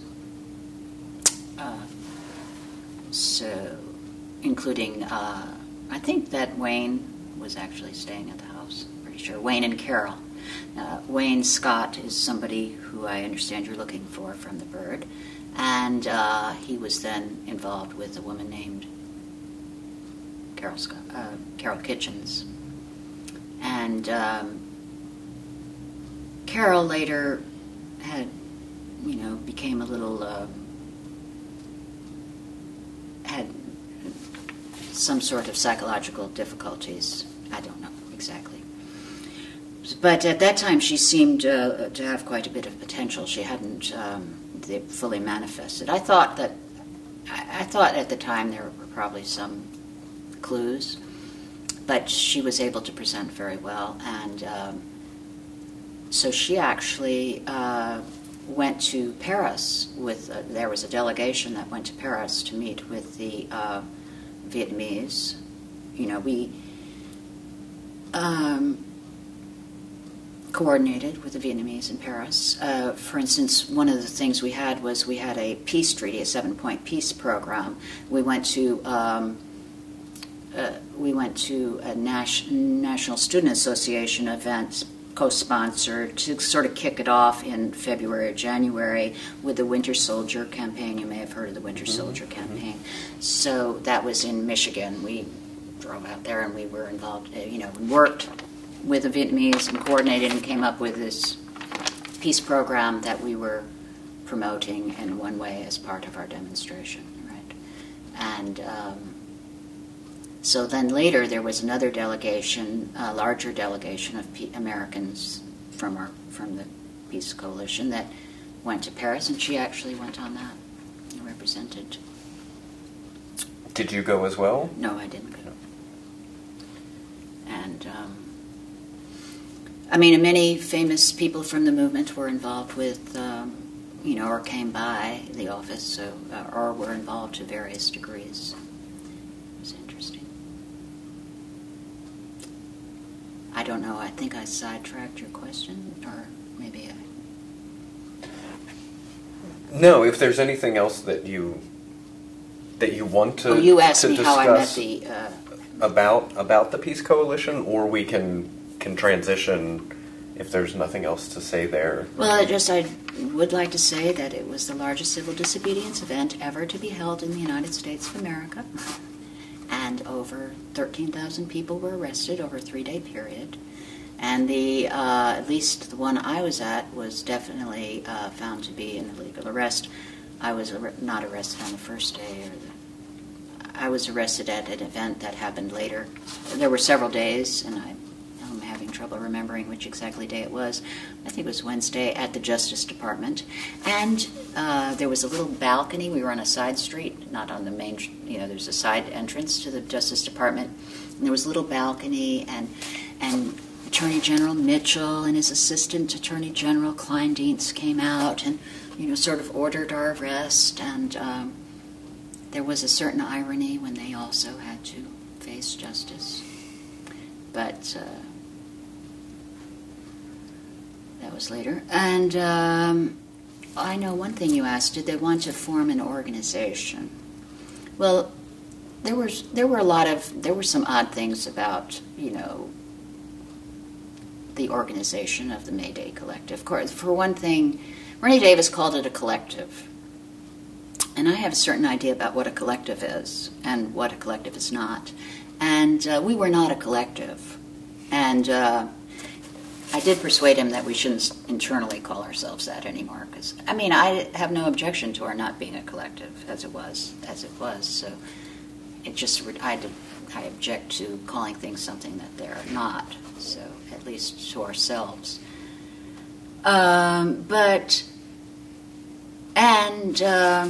There was some talk about extending it, and I think some people were involved with protests in Miami or San Diego. I forget, the Republican convention. There was talk about that.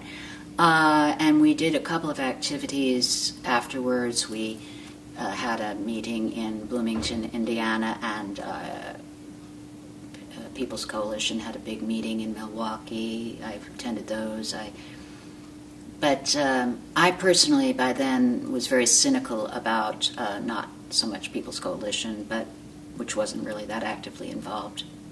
They were supportive. But Rennie Davis, I liked him, but I didn't think he was, I had political disagreements, so I wasn't really enthusiastic about seeing the organization continue. And it didn't, actually, so. And what were some of your tasks as the office manager? What were you doing during the day, and how did it contribute to the organizing of the event? Well, talking to people, organize. We had to produce literature. We had to coordinate all people coming and going, and around the world. Around the context that we had, and anything that had to be done. I mean, it was a pretty constant.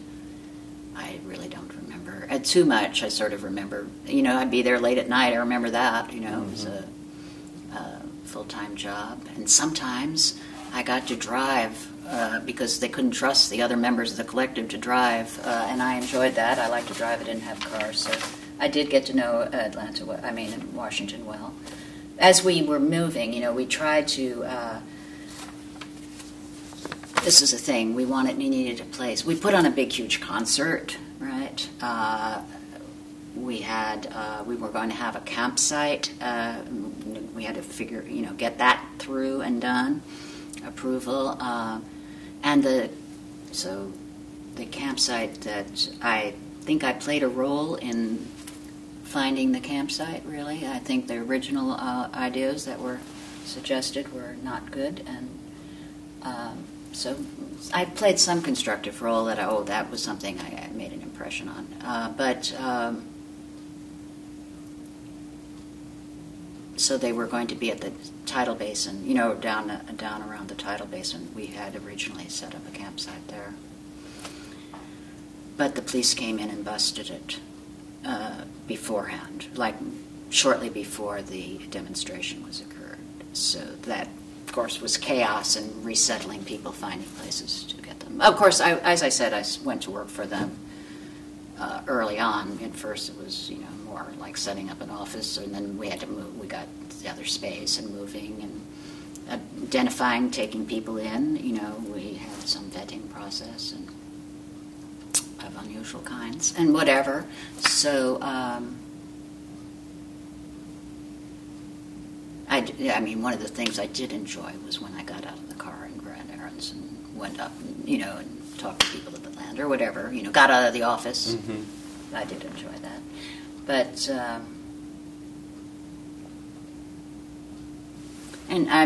of course, there were as it got closer to the event, there was a constant stream of people coming to the office.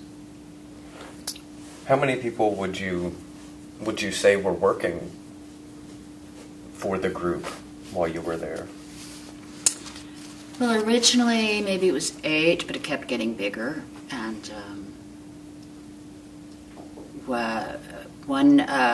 we got 3 guys who had been at St. Christopher's. At the original confrontation at the gay club in New York City. Oh, at the Stonewall? Stonewall, yeah. So, and one of those people, John, I do believe he made a film about it later, or he went on. So they were 3 in the office. They were very great, and as far as there are people who do things and you're not sure what they're doing really, but so those are the people who came to be quite permanent in the office. Otherwise, and there were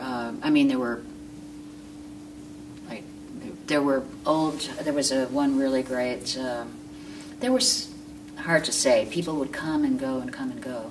Someone I thought was very significant was a man named Bob Lamb, who apparently, he was older and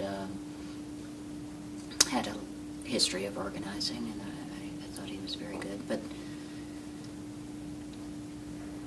more, anyway,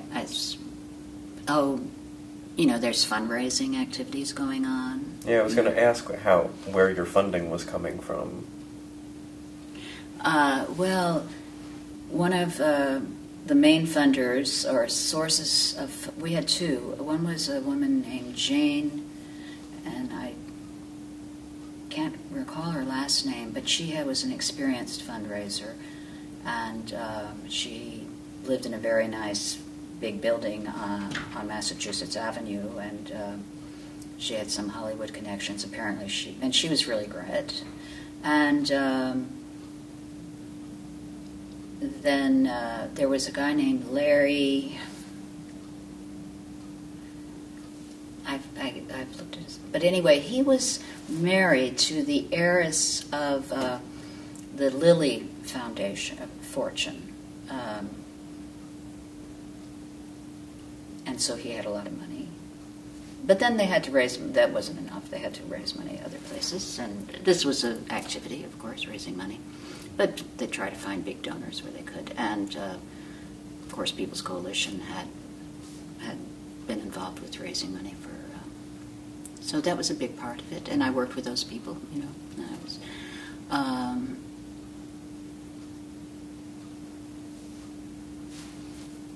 so, you know, it is a long time ago. And I miss the reunion, apparently. They had some reunion last year, but maybe I'll try to find out. As I said, towards the end, the last several months, more and more people are coming, and there's stuff for them to do. And why is it that you left? That I left what? Washington, D.C.? Yeah, and working with that group. Well, I worked with them, and it's petered out, and as I said, I was still working with them, and we went, People's Coalition for Peace and Justice organized a large event in Milwaukee. I think that was the last thing. Then there was talk about trying to, you know, rev up for the convention, the Republican convention, and I used to have clearly articulated reasons, but I say I lost faith in the organizational capability or functionality of Rennie Davis's leadership. Not that I dislike Rennie, but I just, we weren't, I didn't think it was going anywhere. And it wasn't. And did you move immediately to Atlanta at that point? Or? Pretty much. Right, yeah. We left, Doyle and I left at the end of August. So I was with them until just before, you know, and then I left. And I sort of thought, yeah, I know they were trying to do something, but I wasn't interested. And what year is this? 71. Okay. So and had you come to Atlanta just to visit before, or? Yeah, we had come down, made some of the May Day people. There was some sort of conference, maybe to build support in Atlanta at the Unitarian Church off of. There's a Unitarian Church off I-85. Mm-hmm. So I remember coming down in a van, the back of a van with a bunch of people, and we did something there. I mean, I can't, you know, we did stuff like this, you know, so there was this Atlanta connection. So people came up from Atlanta. Atlanta was worth trying to, you know, or we were interested in making a trip down.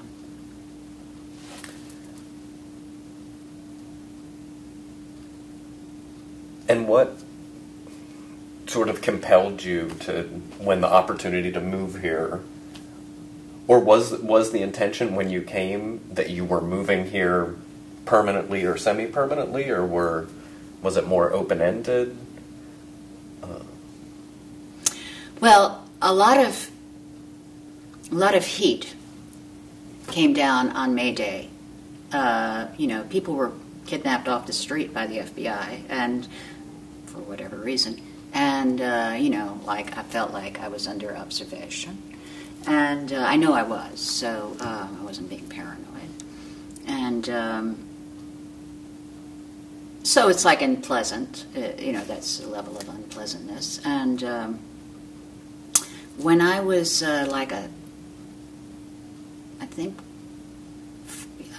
when I was a junior, and I was a little bit younger than other people, so 16 or something like that, maybe not even, I had taken the SAT, and Emory University wrote to me and told me they wanted me to come be a student because of my SAT scores, and they were, I suppose, trying to build up their cred or whatever. And I mean, I was too young to go to university. I didn't want to go at that time, and also I wouldn't move to, you know, it was like the South, and but I always had in my head that for out of the blue, Emory University invited me to come to Atlanta. So when then this situation is clearly, seems like Atlanta's what I'm being offered as a place, you know, and people are offering, and somebody I'm with wants to go down there also, so I thought I wanted to get out of town. And so where did you first settle when you moved here? Wayne Scott's group had a house on West Peachtree and 10th. It was very on the block that goes by the Margaret Mitchell house. Whatever, I think it was West Peachtree. It was an old house on the corner. And then we moved to a house on Moreland Avenue, a big house that's still there, that's near the that little shopping center on Moreland Avenue, a couple of doors. And it was a big old house, very nice. And who did you move there with?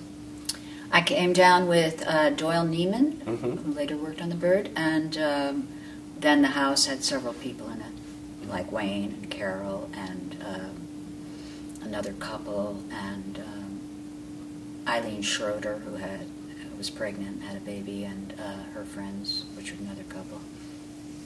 And then the house on Moreland, you said we moved. Yeah, the whole house, we moved there. The I'm whole talking house about moved, who's okay. there. Yeah. When I mentioned that, I'm not really as clear about the other house. We didn't live there so long. Mm-hmm.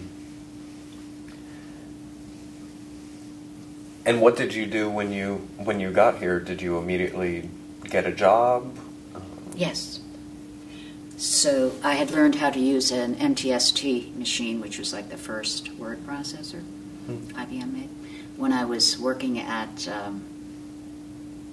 in the economics department at AU. One of the professors had one to produce a newsletter. He was the banking professor, and he had his own secretary. But they needed help, so they taught me how to use it, and I helped them. So I got my first job was at Powell, Goldstein, Fraser and Murphy. They had a word processing center that used these machines. And what is that firm again? I think it's Powell Goldstein. Back then, it was like the largest firm in Atlanta. Okay. I'm pretty sure it's Powell Goldstein, yeah. Amazing that I'm calling that from the depths of my memory. And you were doing secretarial work? Or? No, I was working in the word processing section on an MTST. Not many people knew how to use these. Were very finicky machines. They were like you had to psychically tune yourself into them. You know, they'd break down at the drop of the hat. I really had a way of fixing them, but I never knew what I was doing. But they would come back to life. It's just sort of, I don't know how it worked. And how long was it after you arrived in Atlanta that you became aware of the great speckled bird? Well, I knew about the great speckled bird. Everybody knew about the great speckled bird before I ever came to Atlanta. Okay. Because, well, we had a couple of alternative papers in Washington. But the great speckled bird was probably better than the ones definitely some of them that we had in Washington. So it was famous. And back then, of course, you don't have the internet, so people had newspapers, magazines. We would mimeograph things and pass out leaflets on the street or whatever. You know. So when you get here, did you become a regular reader? Well, I don't think I had been here too long before the bombing happened. Yeah. Yeah, I think the bombing happened quite soon after I arrived. Yeah, it's in 72. I forget what month. Maybe in spring? Yeah. Doyle and I went to visit his family in Nebraska and went down to, he'd been from Texas, so we went on a road trip after we moved into West. And then we came back, and then I got a job, and then by the time I made it to the Bird, they were temporarily housed at, in the, I think, ACLU office for a while. Okay. So then, I can't remember exactly how it happened, but I'm sure it's an outgrowth of my contacts at May Day, People's Coalition. There was a group that wanted to not be Marxist-Leninist, Mao Zedong thought, overthrow the state, but radical and socialist and progressive, or whatever you want to read words, and use the political process if possible. See if we could build an electoral strategy or a standard organizing strategy that didn't involve weird ideological things. It's weird enough to be socialist and progressive and anti-war. Why do you have to go that far? And so it was called the New American Movement. Mm-hmm. And I was invited to participate in that. So I went to the founding convention of that, and then I was supposedly the representative in Atlanta. Of course, I'm brand new in Atlanta. Nobody knows me, and it's a pretty well-knit community. But so maybe I didn't start, I don't know exactly when I started to work. Maybe, I'm a little confused. But I do know this was a big deal. But I was in Atlanta when we drove, somebody from North Carolina, I drove up, met him, we drove up to Chicago for the convention. Then I became whatever. And the thing happened was that Nixon was going to, then it turned out, shortly after that Nixon was going to come to Atlanta. So I set up a anti-war, I initiated, promoted a coalition to protest Nixon's arrival. And, we had a pretty good protest. So I spent a lot of time doing that initially. But of course, it's not as sexy, New American Movement, and I wasn't probably the person to sell it, or I would have definitely needed a couple more people. It was not something I could sell myself, and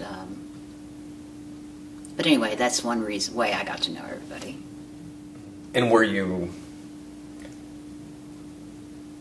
through this, did you end up spending a lot of time just hanging out and socializing? These people became a sort of part of your friend group. Of course, the community was pretty, pretty well tight.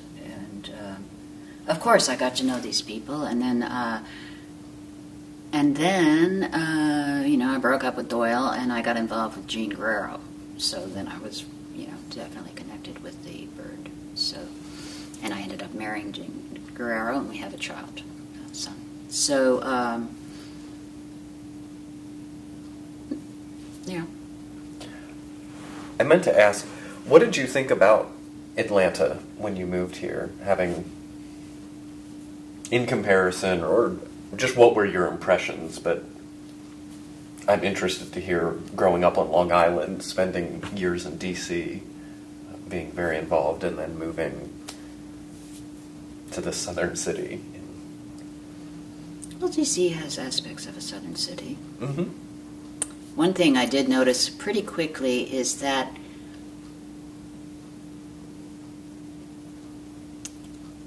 while I had friends who were African American in D.C., there was a lot of hostility after King was killed.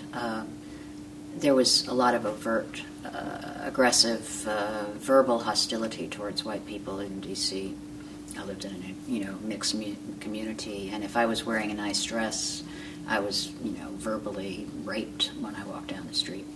But on the other hand, you could have good friendships, so it was like this extreme. But down here, I found black people were very were not ever aggressive, but they weren't friendly either. Like if you're at a restaurant or you're being served by a black person, they were reserved and uptight. While there was just not the same give and take.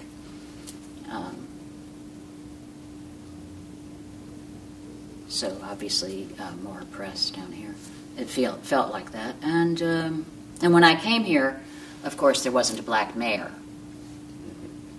And at some point, I can't remember exactly when, but probably maybe 74. I started working with as a court reporter with two former Byrd people, Linda Fibbin, or I guess she's married, but Bill Fibbin's wife at the time, and Reba Bolt's ex-wife, Ginny Bolt, had set up a steno mass court reporting firm, so I worked with them. So I got to go to municipal court for preliminary hearings a lot. So yeah, definitely the situation was very oppressive. And when Maynard Jackson was elected, I thought, from being around the policemen and the police court, that if it was a Latin American country, they would have had a coup d'etat. They would have overthrown the newly elected government. They were very hostile. But I don't know. He didn't seem that weird to me or big and strange. I didn't feel some sort of culture shock. I like older houses. I don't like modern houses. I like houses that feel like they were around before I was born. And so a lot of the structures are similar to where my grandparents lived.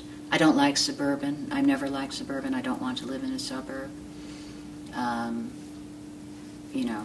So it was great. We could live in Midtown then, and cheap rents, and Candler Park. Everybody's living in Midtown, Little Five Points, Candler Park. It's very nice. Mm-hmm. I thought it was nice. And what did you think about the how well organized or present and sizable of a left community or progressive activist, having come from D.C. and been very plugged in with that world there? How did Atlanta compare? Well, by the time I was understanding what was going on, the old sort of there wasn't really weather down here. It wasn't pseudo weather, or weather wannabes, posers, as I say. No, what we had here was the Rim 2, the Marxist-Leninist Mao Zedong thought people. And one of the first things that I knew that they were doing was that they were going to GM plant gates, and they were passing out a newsletter, folded newsletter, and it had on the cover, it had a half-tone hammer and sickle, red. And then the articles on the front page would be like condemning the U.S. Communist Party for abandoning the workers or whatever, it would be attacks on the U.S. Communist Party. And I thought they were nuts. I didn't have a good relationship with the then known as the Georgia Communist League. We used to make fun of them because they would change their line, and they couldn't debate. They just would memorize their points, the newly recruited cadre. They couldn't talk about things, debate, just even discuss. They would have to be frozen to repeating things, and then they get that deer in the headlight look, So I know this is probably controversial because we've never had a after action report, All of a sudden it went away, but nobody's ever said, oh, I think that was a mistake, or, maybe we could have done something differently.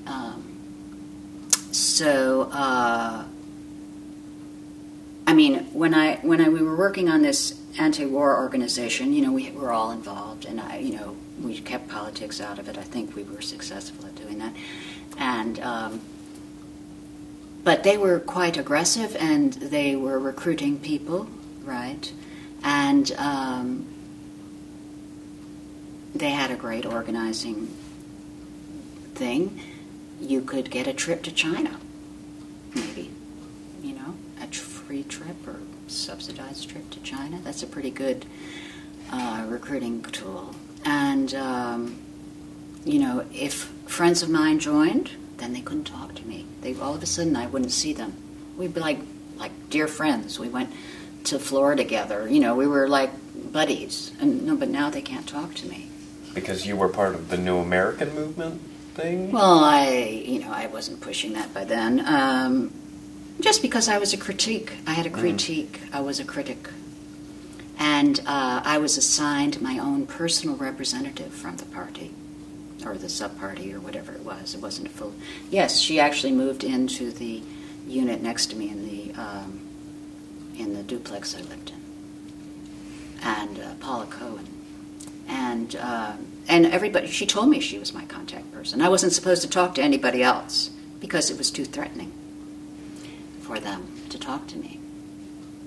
And for instance, my friend that I told you about in Washington, that we were chased by the park police on horseback, Ian, yeah. He had moved back home to Tampa, Florida, and he had these he had been in the SWP, not SWP, he'd been in the Young Socialist Alliance, the youth organization for SWP. I knew him then, but then when we were working together, he had dropped out. But he had those kinds of tendencies. So he joined what was then the Communist Party, Marxist-Leninist, Mao Zedong thought. And he would come up to Atlanta from Tampa. And then after he quit, he contacted me and he said, they wouldn't let me write to you, they wouldn't let me call you, they wouldn't let me talk to you. I wasn't to have any contact with you at all, and they would ask me about it. So, you can imagine that just confirms the worst as far as I'm concerned. And one of my most delightful things was I was very active in this the Atlanta Women's Feminist Socialist Alliance, or whatever. All those words are in there. And one Women's Day, the party invited us to debate issues of Women's Day issues at their bookstore. And it was so great. I took them all on, So it was fun. How sizable of a group was it? I don't know. It was a secret organization, but the room was packed. It was bigger than this room. And excuse me for possibly not knowing. Is this distinct from the October League? Oh, okay. So what it started when I came here, it was called the Georgia Communist League, and it was affiliated with the October League, and then it became the October League, and then they finally formed a party. And the party was the Communist Party, Paren, Marxist-Leninist, Mao Zedong thought. And that wasn't even the weirdest of the parties that came out. Then there was the Organizing Committee for an Ideological Center. I mean, The Guardian was a newspaper out of New York that had been a regular radical sort of anti-war. I used to read it, and then it went south. It was taken over by this kind of, which I consider to have been really devastating, these kinds of movements. But we don't have it left anymore, so think I know some people, I would say, have some responsibility. And what years do you think was sort of the crux of a lot of your interactions with them, where they're sort of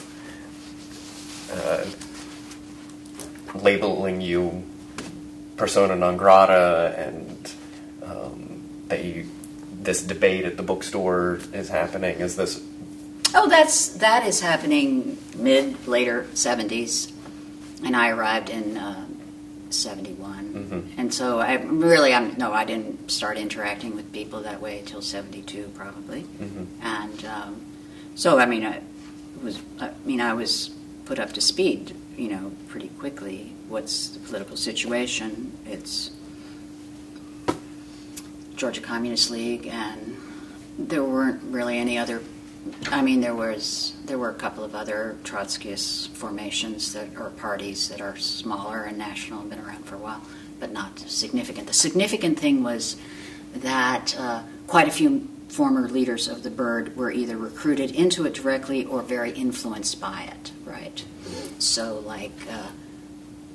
there was a period where I did attend, they attended a study group where we read What Is to Be Done by Lenin, and at that period, it was all critique to me, but at that time I read some pretty detailed books on the history, the communist revolution in Russia at that time, and got up to speed, and I realized, oh yes, if they had that here, I would be like the first on the chopping block.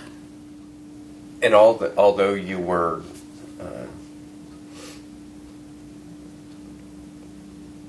shunned. Oh, well, it didn't bother me. It did. I had one friend that it was like, oh, that was hurt. That hurt. Was there still There were plenty of people who weren't. Yeah. No, there were plenty of people or people who were sort of interested and, influenced, because it was very influential, here it was very influential. It was very influential, like people who people had a lot of respect for and were very, and who flirted with it, but never went over and were able to maintain friendship with me. So, yeah, there were people like that. But most people, like the Atlanta Feminist Women's Union, they weren't. Nobody there was involved with it. And what became of the organizing work you were doing for New American? I was unsuccessful in organizing anything, really. Except for that we did have that demonstration. And then, life also took me away from. I had other things I had to do.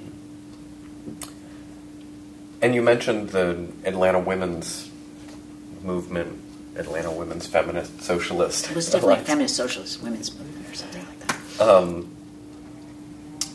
What do you recall of their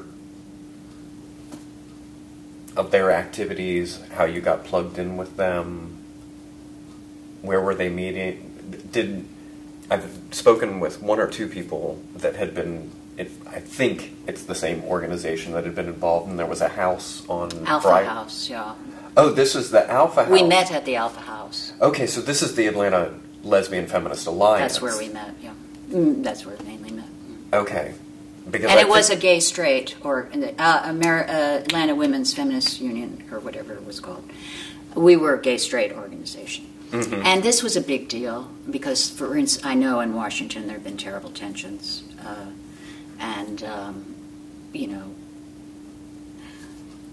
Who wants terrible tensions?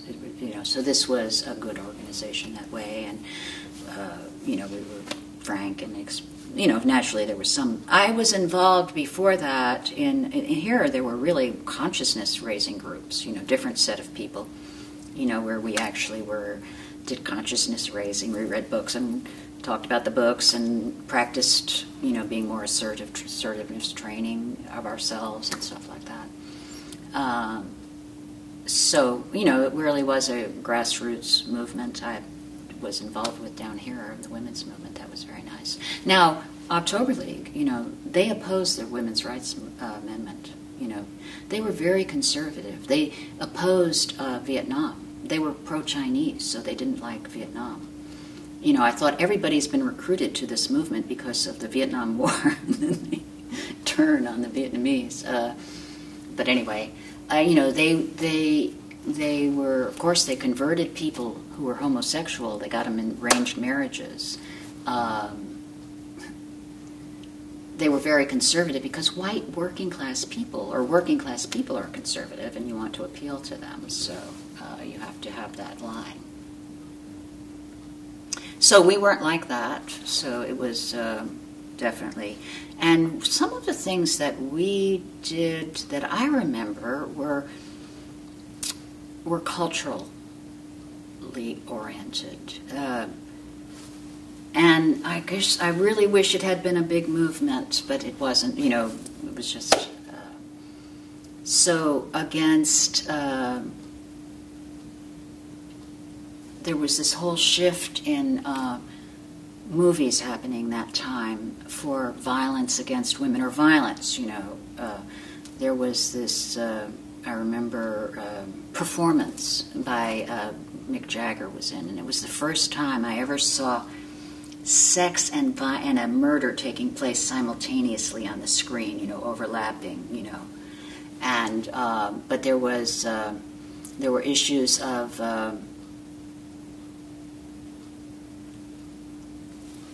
there was this who's the guy who ran Hustler? Larry Flint. Larry Flint. So, like, I worked on Peachtree Street, Midtown.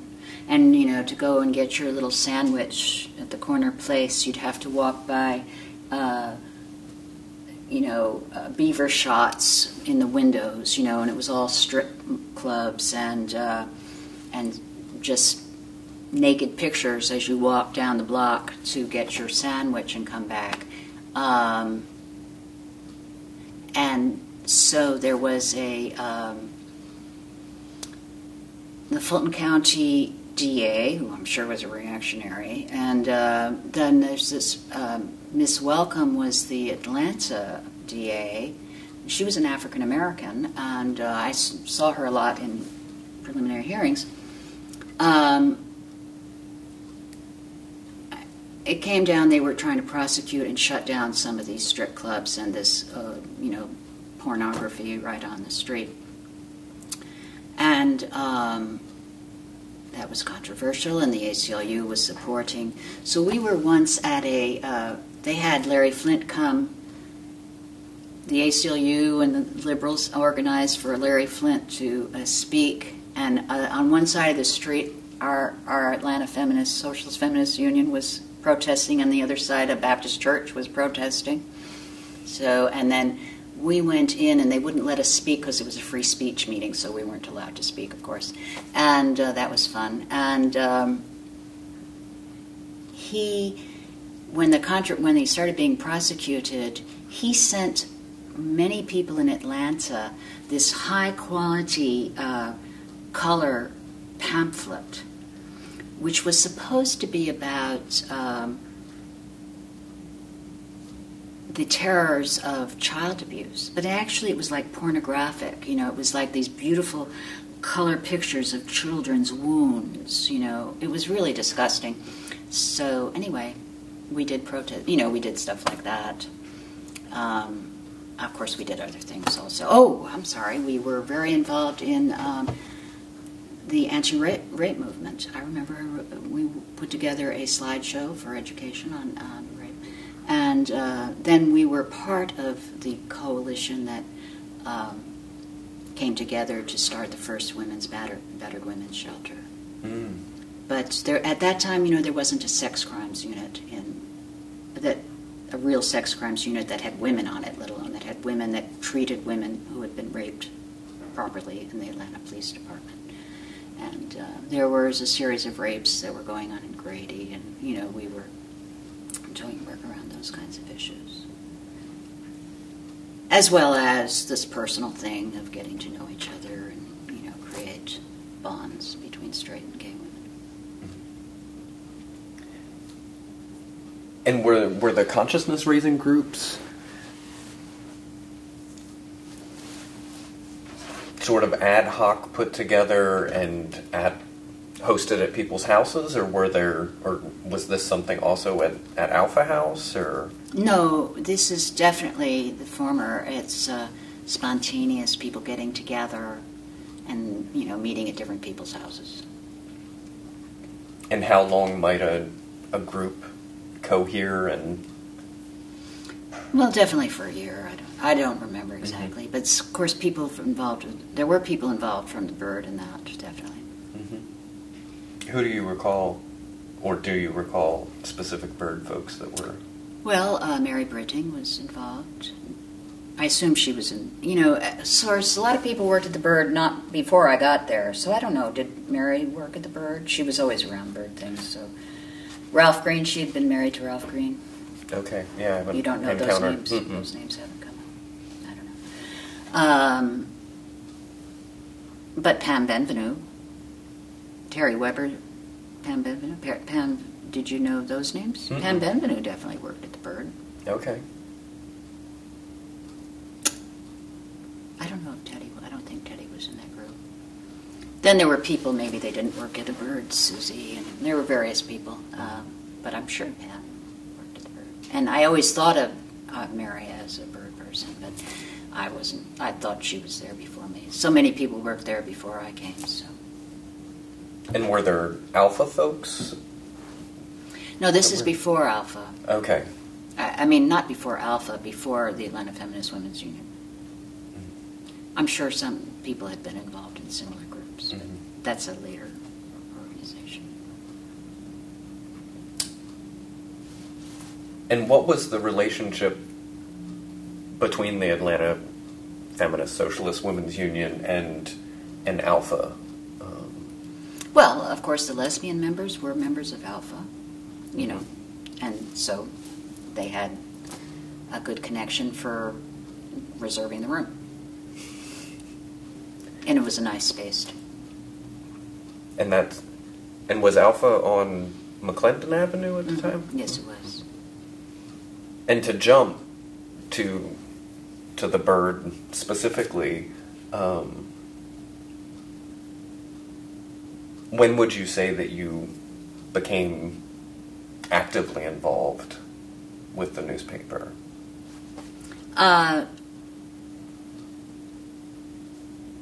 When I went to work officially, I was working at a small law firm,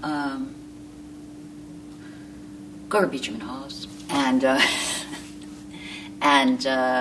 I was pregnant, and back then, of course, there were no rules for pregnancy in women, so they let me go a month and a half or 2 months before the baby was due, and then I went to work. I immediately went to work at the Bird, and then I worked there. I was delivering papers the day I went into labor, and I tried to go back at 2 weeks, but I wasn't able to go back at 2 weeks. I went in, but I wasn't able to handle it, and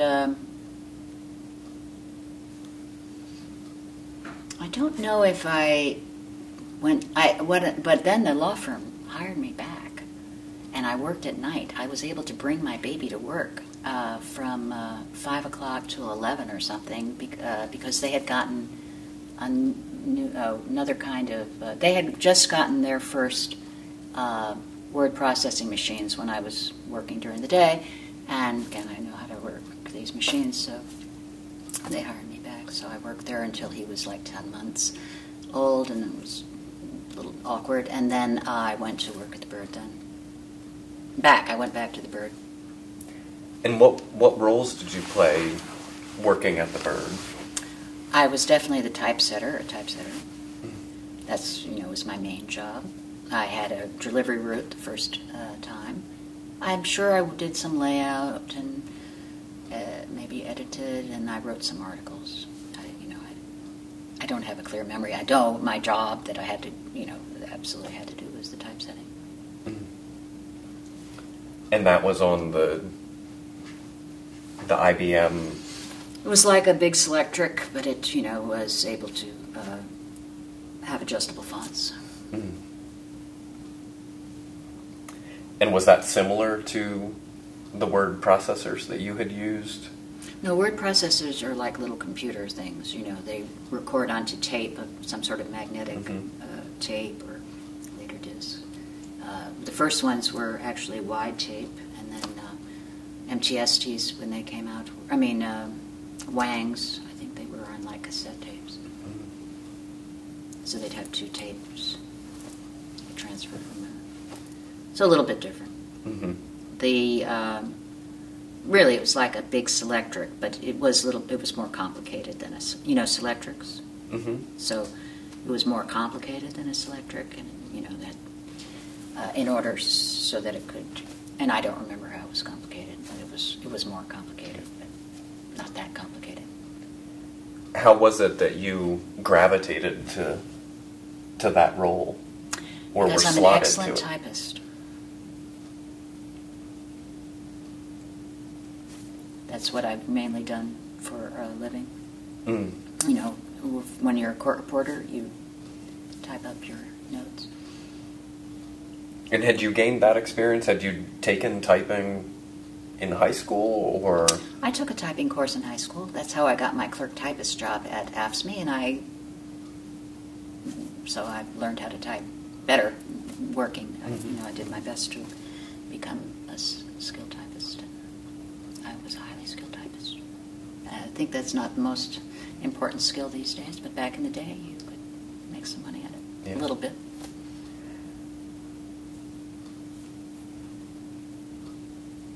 And was the typesetting position, was that a staff position? Was it a paid position at the Bird? Yeah, it was a staff, sure, of course. I think they need to have the papers typeset, or they won't have a paper.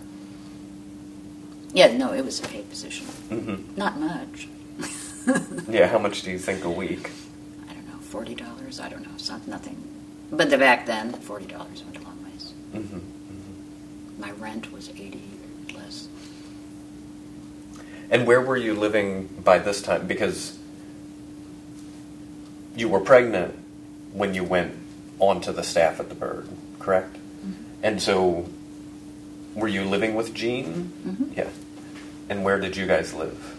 We lived on Monroe Circle.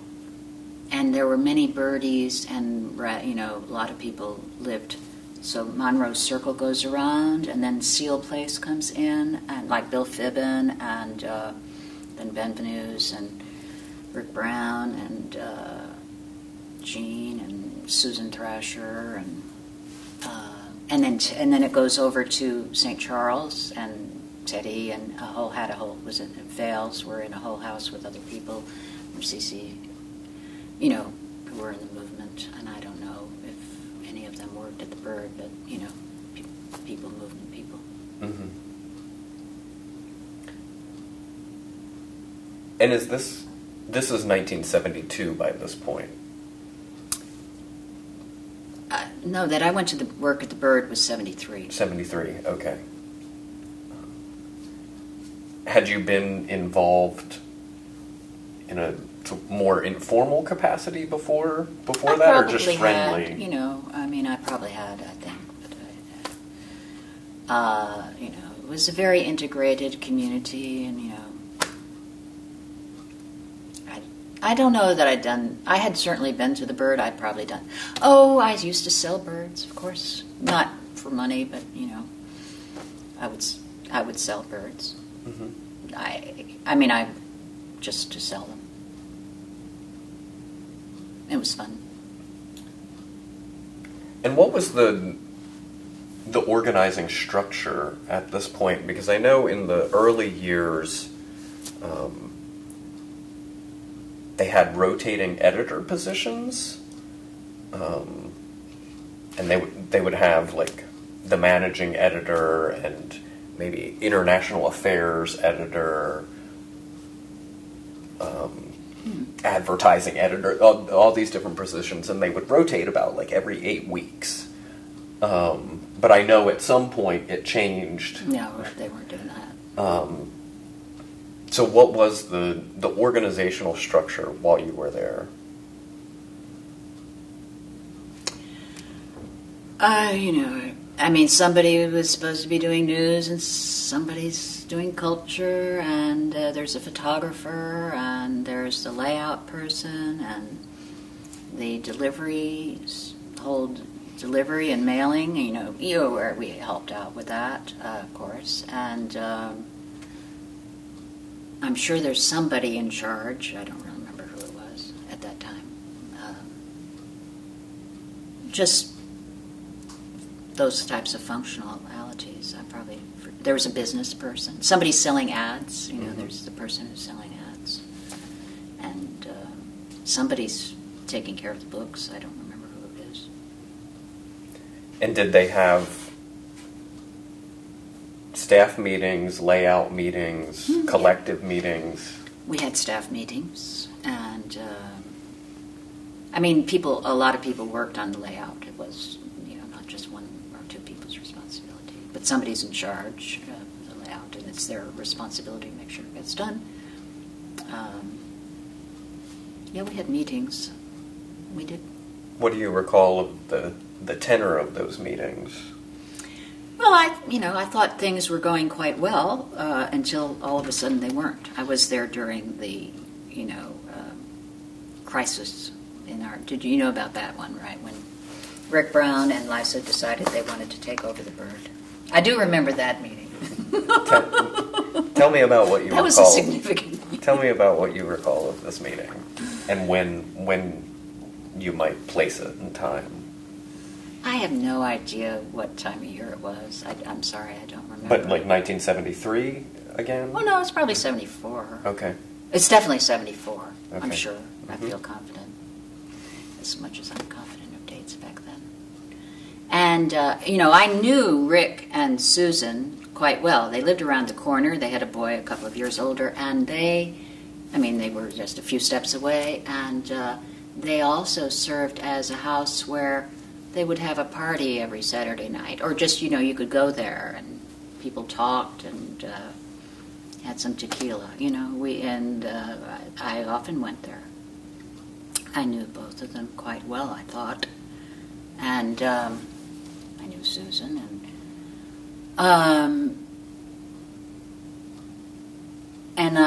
I worked in a alcove, you might say, that had a window into the layout room.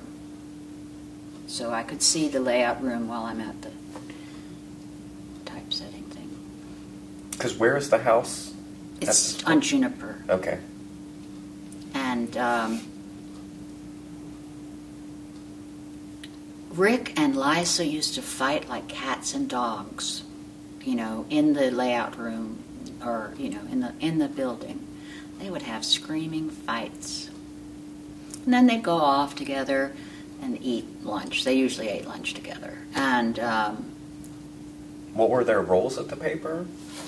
Maybe he was advertising. I don't know. He would be like a business person. He was sort of like a small entrepreneurial kind of motivated person. And Lisa apparently had some family money, because she was always talking about that. She talked about it quite a bit. That she was from a, I don't think she was used to this environment or something like that. And, or, I don't know, what she had some issues, I suppose. And,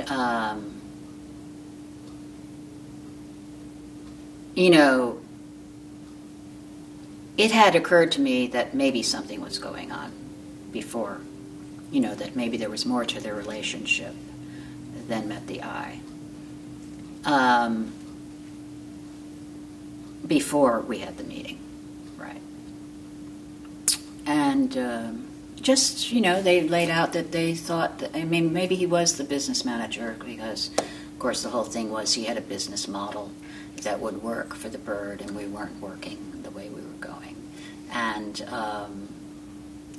he wanted to take over the bird, buy it, or he was going to get the money from Lisa, and they would like to buy the bird from us, and then we would be employees, and they would run it, something like that. And, we would have to vote on that.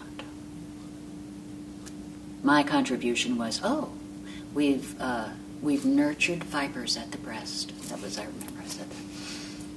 But other than that, I don't remember much. But there was a vote. Yeah, no, the vote was no. Yeah. Yeah, there was a no vote. And they left after that. Oh, I think they did, yes. And they set up their own paper. Mm-hmm.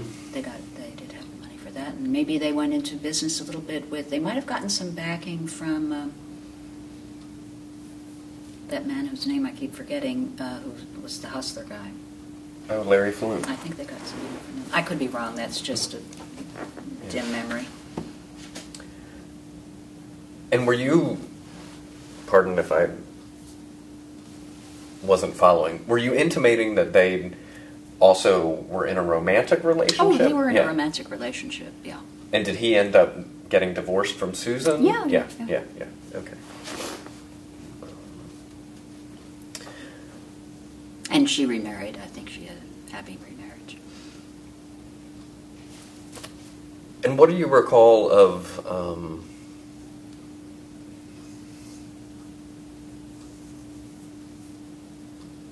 the inclusion roles played by women and African Americans at the paper?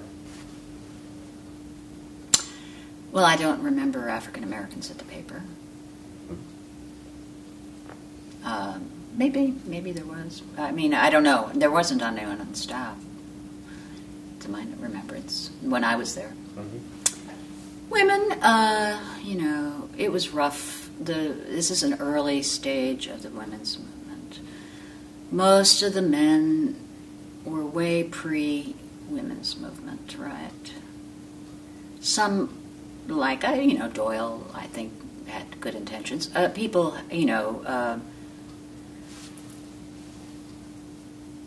men back then were not as nice as they are these days. So, like, you had a lot of men friends when the women's movement started, and then they were appalled at the idea of feminism. I thought they were my friends, but they were just, this is something, oh, no.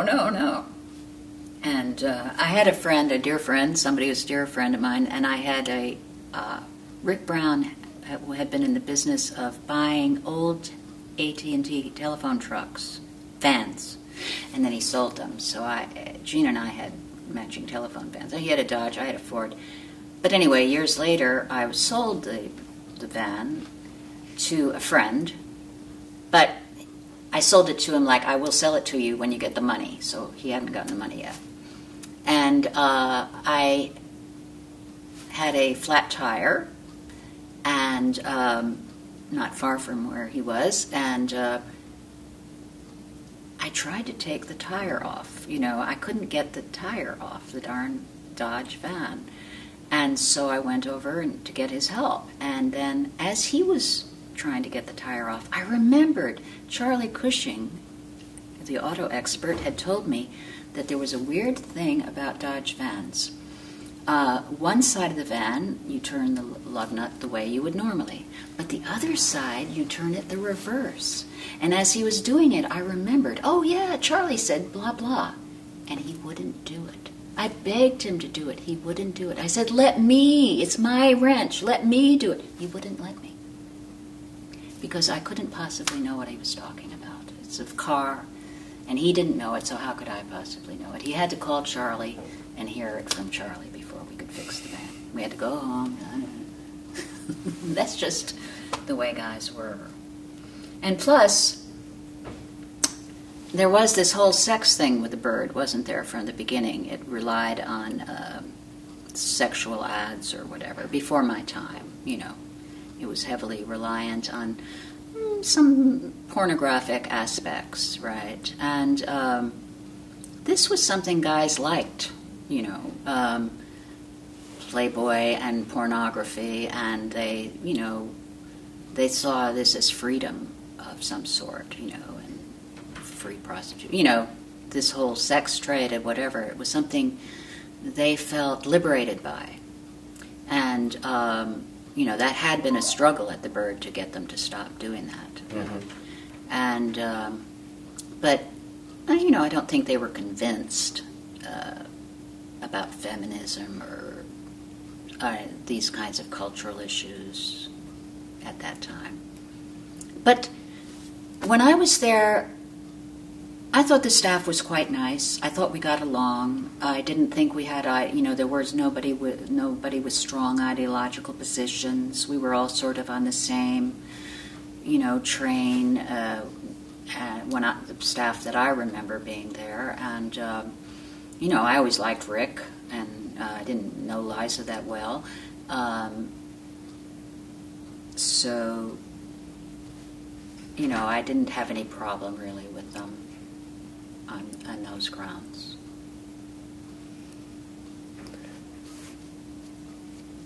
Right. That's very interesting, though, because in talking to some of the founders also talk about, the inclusion of sexual content and personal ads that were very, very sexist, and also just the roles of women in the collective and at meetings, and being slotted into stereotypical women's roles, support roles. And there was a pushback and a blow-up and confrontation of these things. So that's very interesting to hear some continuities that continue. Well, of course, that had all happened before I got there. Right. So. But no, as far as men generally, were born in the early 40s or even later, it just took a long time before they adjusted, I thought. But, most of them seem to have come around more or less. Yeah. And what about content and coverage of women's issues, of racial politics in the city, also inclusion of gay and lesbian coverage and participation in the collective by gay men and lesbians?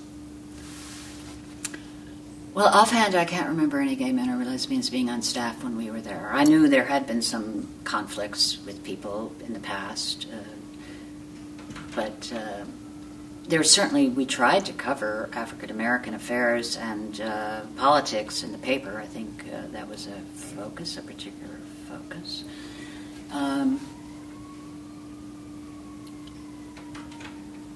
Of course, if there had been any kind of... I can't imagine they would have in any way excluded or not covered women's activities if there were some reason to do so. I don't believe that. I didn't feel... it was just the normal... Of course, the guys were more in charge, It's just sort of a normal... It wasn't run by women, I would say, but...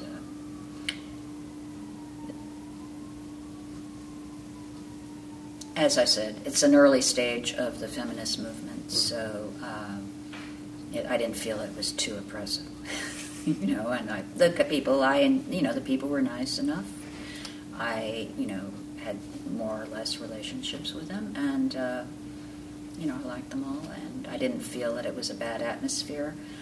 'Cause, I found the screaming fits that Rick and Liza had somewhat bizarre. But then I had figured out there was probably a cover for a relationship. And I've since then, I've worked places, I've seen this happen.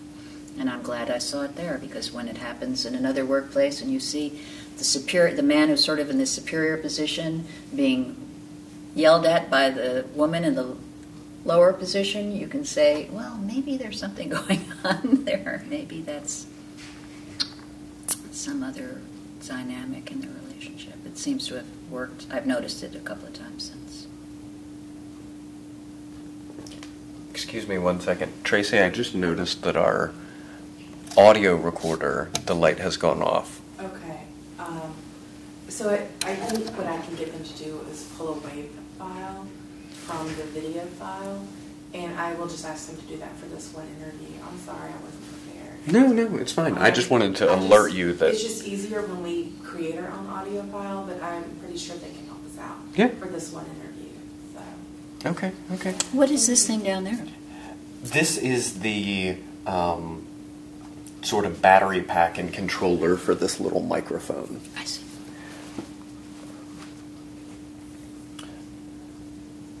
So in the years that you're involved with the bird, do I recall correctly that Gene is already off of staff at this point? Oh yeah, he was at the ACLU. Yeah. What role was he playing in the bird at that point, or? I don't think he was playing any role. No. No. Yeah. But still certainly connected through you. Well, I mean, yeah, it was a small community. Everybody knew each other. We partied together.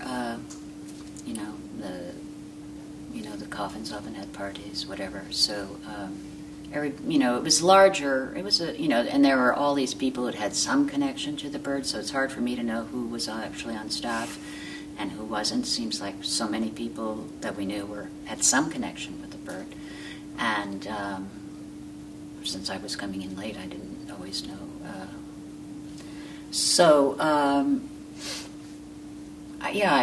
We lived in the same neighborhood. It was a small group. If there was some sort of protest, we'd all be at the protest. So. Kissinger, I remember, came in '74, so that was a big protest. And was there a sort of guiding principle or a vision or something that you aspired to for the bird to be, in part through your contributions? Well, I was pretty preoccupied with being a mother and pregnant, and having a baby. It was pretty, that was my priority. And,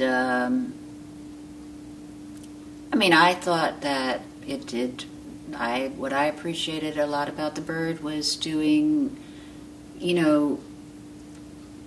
articles about local politics and corruption in the county commissions, or the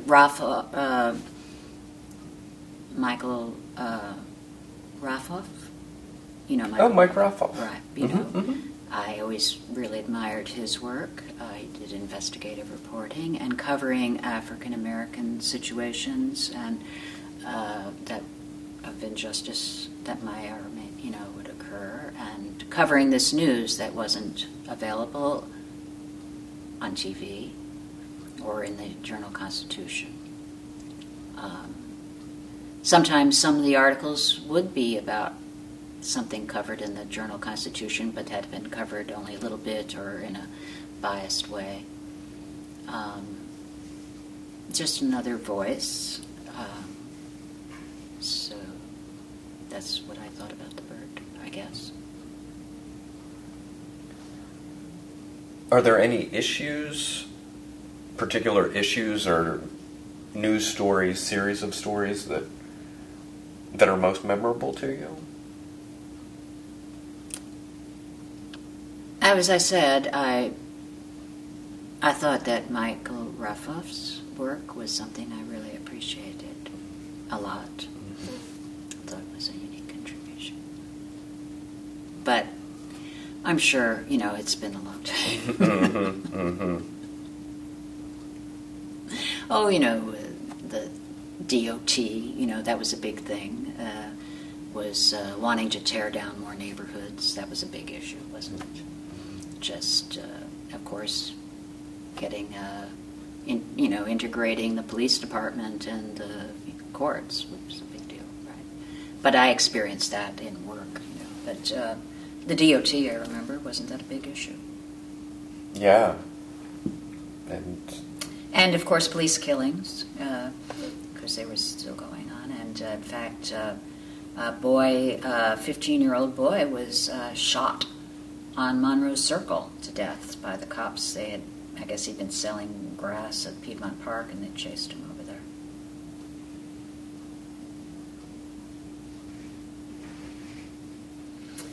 yeah, I think I remember. Yeah, that was, I don't know, 71 or 2, I don't remember. Mm-hmm.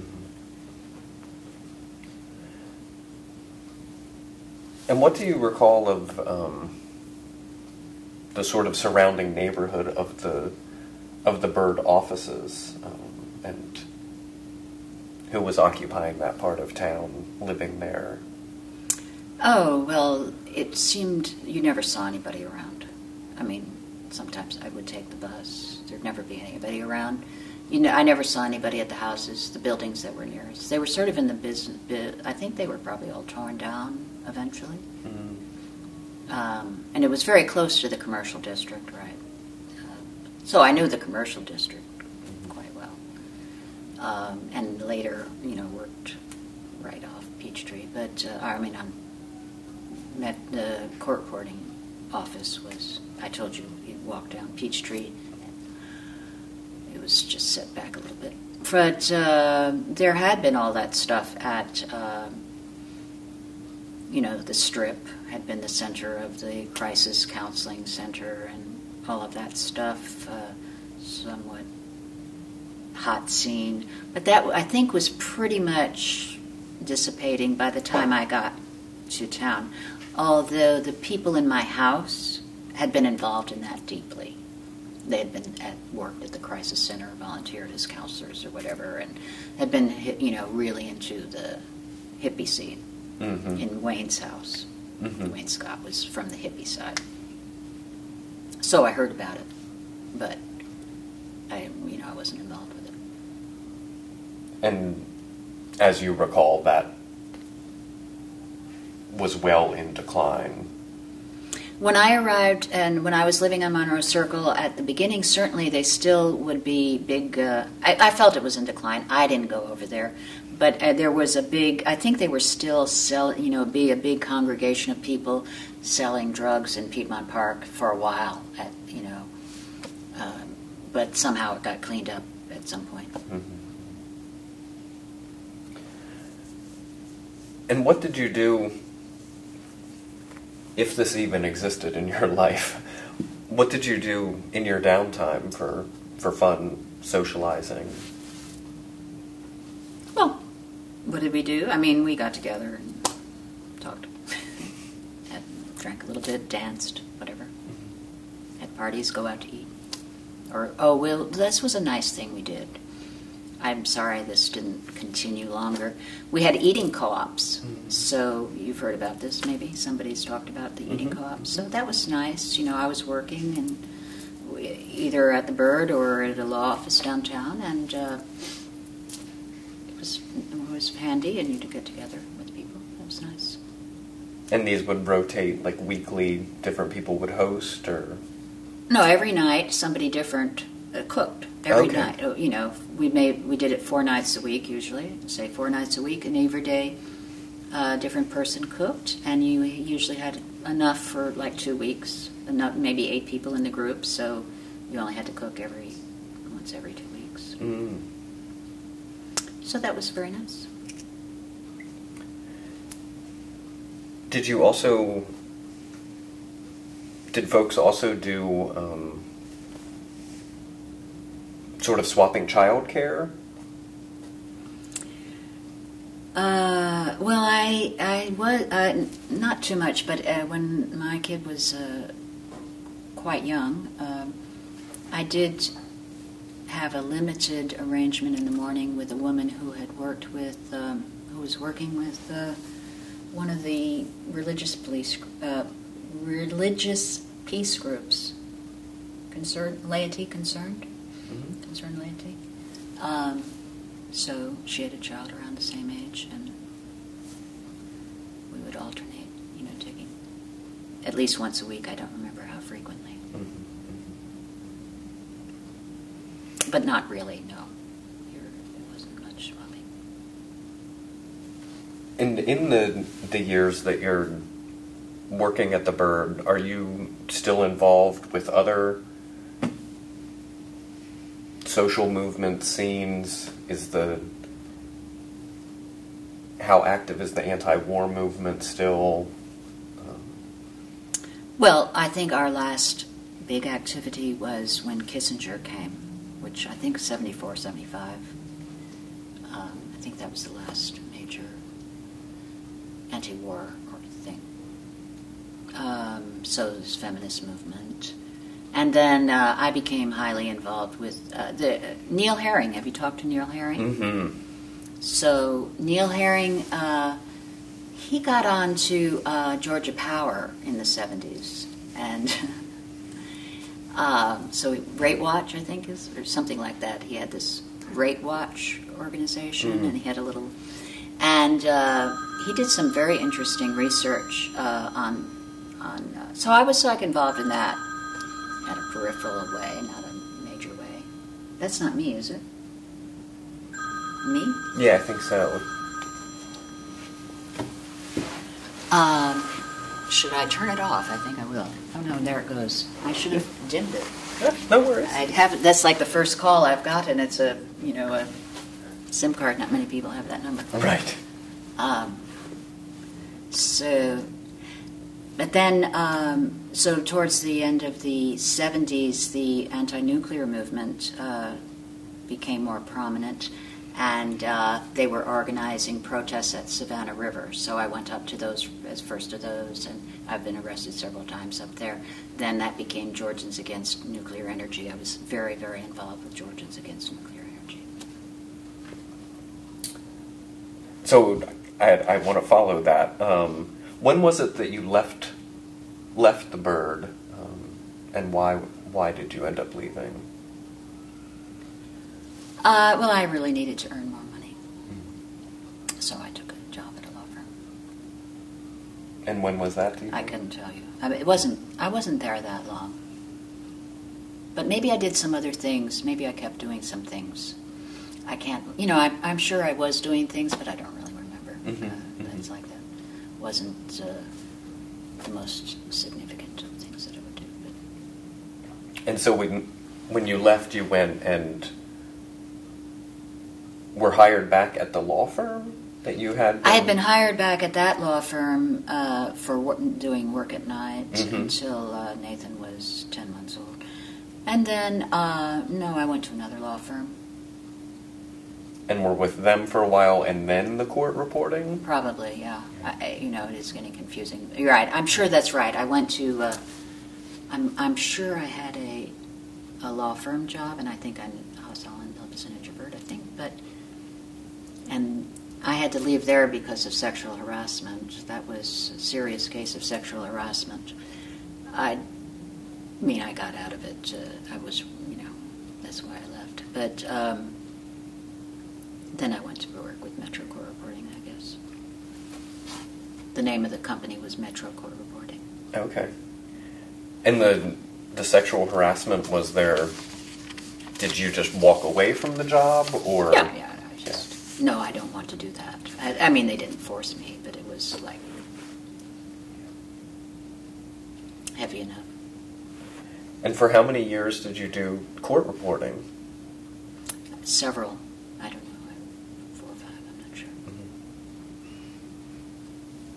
And were you and Jean still together at this time? No, we broke up when my son was quite young.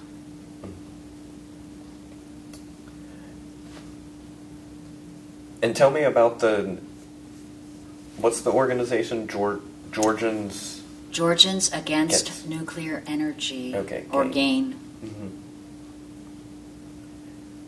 And were you part of the founding of the organization?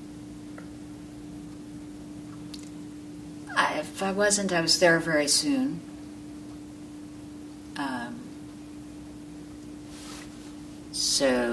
There was somebody who was involved with Nader's, one of Nader's organizations in Georgia. He'd gone to I guess he had gotten involved when he was at University of Georgia, and so he was a connection. But anyway, there were several very great people there. We were very active. We did some really great things. I'm very proud of. But in a short form, in the early 80s, Georgia Power was building the 2 units at Vogel, the first 2 units at Vogel. And because of Tim, who was had the political connections from, he'd been working with electoral politics, you might say. He had become connected with a member of the PSC who had aspirations, I think, to higher office and was being like a populist, and he was quite supportive. And Billy, anyway. So Georgia Power would have to hold rate hearings at the PSC. And Georgia Power, but the Georgia Power, so those rate hearings, concern the rate base. You have to determine what's in the rate base, and there were rules on what could be included in the rate base. And then they're assigned a percentage profit. At that time, 12% because of inflation. And but they wanted to include their construction costs for Vogtle into the rate base, even though these plants weren't coming online for many years. Mm-hmm. And, of course, the construction costs were exorbitant. Mm-hmm. And the PSC wouldn't do that, and it's sort of against the rules. I mean, the construction, the rate base is only supposed to include facilities that are actually being used to produce electricity for ratepayers, right? So, and that's not obviously the case. So they went to the General Assembly and tried to pass a law that would allow them to put the construction cost of Vogtle into the rate base. Mm-hmm. And we organized People's Lobby, and we were, back then, I guess because of 3 Mile Island or because there was competition in the press corps, there was more competition. We got so much coverage. It was awesome. We were interviewed on all sorts of media. I once gave a speech at some big event where James Watt was one of the speakers, and then it was me, I mean, we got much more attention. So for 2 years in a row, we successfully were able to defeat Georgia Power's wanting to put a rate in this construction into the rate base, which is like, it couldn't happen today. Well, maybe it could, because it took a federal law under Obama to include the current construction in the rate base. They've actually put the current construction into the rate base. Oh yeah, this has been, you recounting this is like they got it in the rate base. Is like reliving the last 2 years here, because Georgia Power currently is building reactors, and they are billions of dollars over budget, and they keep going and passing it on to the ratepayer,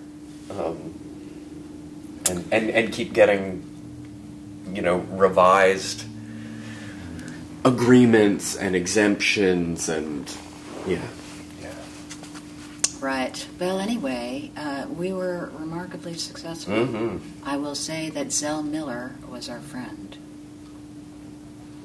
and we couldn't have done it without him, I'm sure. He was the head of the Senate, so Senate Majority Leader. This is in the early 80s? Yeah. But anyway, so that was a big deal. I mean, we went to hearings, and we were very active. It was very nice. And then we would go and be involved with the South Carolina people who organized that started in the 70s. And was that your primary focus of activism at the time? Primary focus of activism at that time. And maybe I'm going to talk about things that, I never talked about publicly in the past. Maybe this is the time. You think? I do. Because now I'm old and I think about it, and it's still slightly irritating that, slightly irritating. It was some tragic in some ways.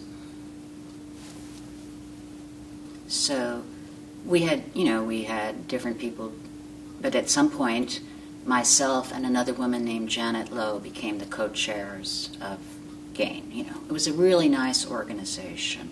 We really worked together. We were really open and inclusive and rewarding of people's energy and work. I it was the best political organization I'd ever been involved in. I thought, well, I enjoyed the women's union. I'm not, but we know more. We're doing more concrete things, and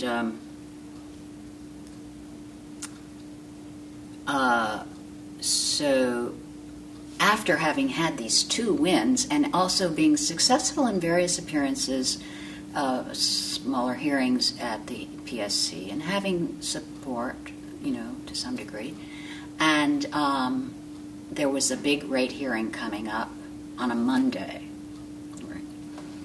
And then on Saturday night, evening, Janet Lowe was run over by a vehicle, and killed. So, needless to say, we didn't participate in the rape case. And not only that, I had the answering machine for Georgians Against Nuclear Energy in my home, and I received a threatening call from a voice that had altered, some sort of alteration on the voice. So it's a little difficult to understand. But this said, it definitely mentioned the name of my son, and it mentioned the name Ferguson, which I didn't know what it was talking about. Ferguson. Kept repeating Ferguson and Nathan next or something. It was a bad recording, but and it happened, like immediately. I got it the morning of I found out. So it took some period of time before I realized that the little cross street that came into where she was killed was Ferguson, but didn't have a street sign on it, and it's a vacant lot, grown over lot. So I didn't realize it was Ferguson. And then a very kind, great man who was on the city council, Mr. Sweet, he was an attorney, criminal attorney, different kind of attorney, and he gave us the use, he paid his own investigator to investigate this crime for us. And John Sweet. And but it wasn't right immediately. It took, it was at least several weeks before. And, they repaved the section where the accident happened. I mean, the accident. It wasn't an accident. What time of day? It was at night. She worked at the pub. The pub at, oh no, that's not there anymore. It was this gathering place at the corner of, in Little Five Points, at the corner of Euclid and Moreland Avenue. There's still a bar there, and she was a waitress there. And so, it was at night, and she rode a bicycle everywhere, some sort of environmentalist, and this investigator went to the house that was on the next street over, and got to talk to the people who lived there, who said that at the time of the accident, a police car came, and they had big bushes and small trees, and he kept running he ran over them in their front yard by the road, the strip in the road, and kept running his car back and forth over those trees. And they were terrified. And the investigator got to see the autopsy, the body, and all the photographs. And he said she was totally run over deliberately, so it's not like somebody is drunk and, hits her and knocks her over, or, she was very close to the curb, and the car runs her over and is able to maintain control of, running over a bike. The whole bike and she are totally run over. So, I'm sorry. I'm paranoid, and I think that it was a foul, it was a deliberate act. Especially when you think about evidence that Neil found in the 70s that Georgia Power had hired Wackenhut or one of these early sort of Blackwater organizations to do security for them. And so, needless to say, I withdrew from any public position. But then sometime later, I still, was involved in the background. I was still not going to, had any public position. But somebody contacted the ACLU who worked at Plant Hatch. And he was complaining because Georgia Power wanted him to shave off his beard and mustache, his facial hair. And, that's just like some civil liberties thing that he's concerned about. And then,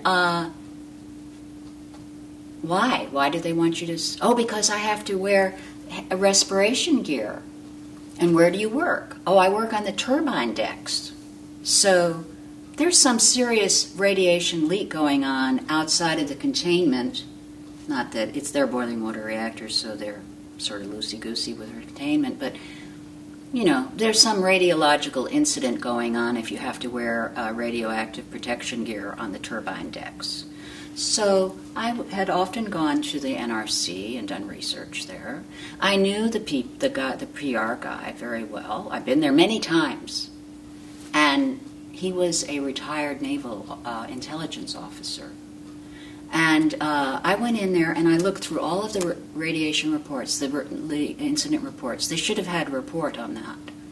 And I was there for several hours. I couldn't find any. I read every, maybe I spent too much time reading some of them. But all the plants in the southeast region, it was the regional office, nothing. I tried to ask him, is there somewhere else that might be reported? No, it's not there. That didn't happen. Anyway, so it's in the old, an old bank building on Marietta Street, one of these black bank buildings, and these halls don't have windows. You walk out the door, it's a windowless hall. I walked out, and he followed me out. And he backed me up against a wall, and he told me, the CIA is in charge of nuclear plants. You know that, don't you? And I said, no, I didn't know that, because I thought the CIA wasn't allowed to operate within the United States. He said, well, you don't know what you're talking about. You're wrong. The CIA, he's like pointing at me. And I gave up. That was the end of my political career, I went back to school. I came back to Georgia State. And what year is this? Well, I don't think I came back immediately. But I don't know. I started in 80-something. I came back. And had you been working in court reporting or at law offices? By then, I took at some point, maybe it was then, that it might have been 83. I worked for about 1 year at American Friends Service Committee regional office that was on Piedmont Avenue. I was like the front desk person, did a jack of all trades.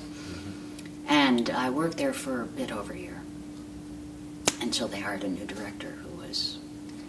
Anyway, it was good. It wasn't well paid, of course, so then I went back to law. And when you came back to Georgia State, you were picking up with your bachelor's degree. And what did you end up pursuing in your studies? Oh, I tried to put together, they didn't have it, but I tried to put together an Asian studies program. Because I had become a Buddhist in 1984, I actually became a Buddhist on my own, so... Yeah, I was going to say, was there an organization, a temple No, there wasn't. In Atlanta at the time? No, there was a Hinayana Theravada and maybe Tila tradition out in the suburbs, some distance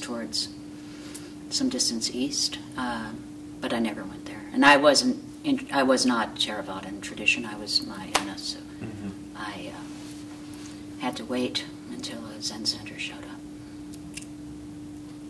And you got started, you then were affiliated with the Zen center? I didn't join, but I attended, I sat at the center. And But I thought I was going to get. My parents were because after I became a Buddhist, I was finally able to stop smoking. Shortly thereafter, I had been trying for years to stop smoking, and then I was able to do it. And then my mother and father wanted to go to Hawaii, and they took Nathan and I to Hawaii. And then I saw all these Japanese, and it just triggered something in me. I became obsessed about Japan. I transferred my nuclear obsession to Japan. So.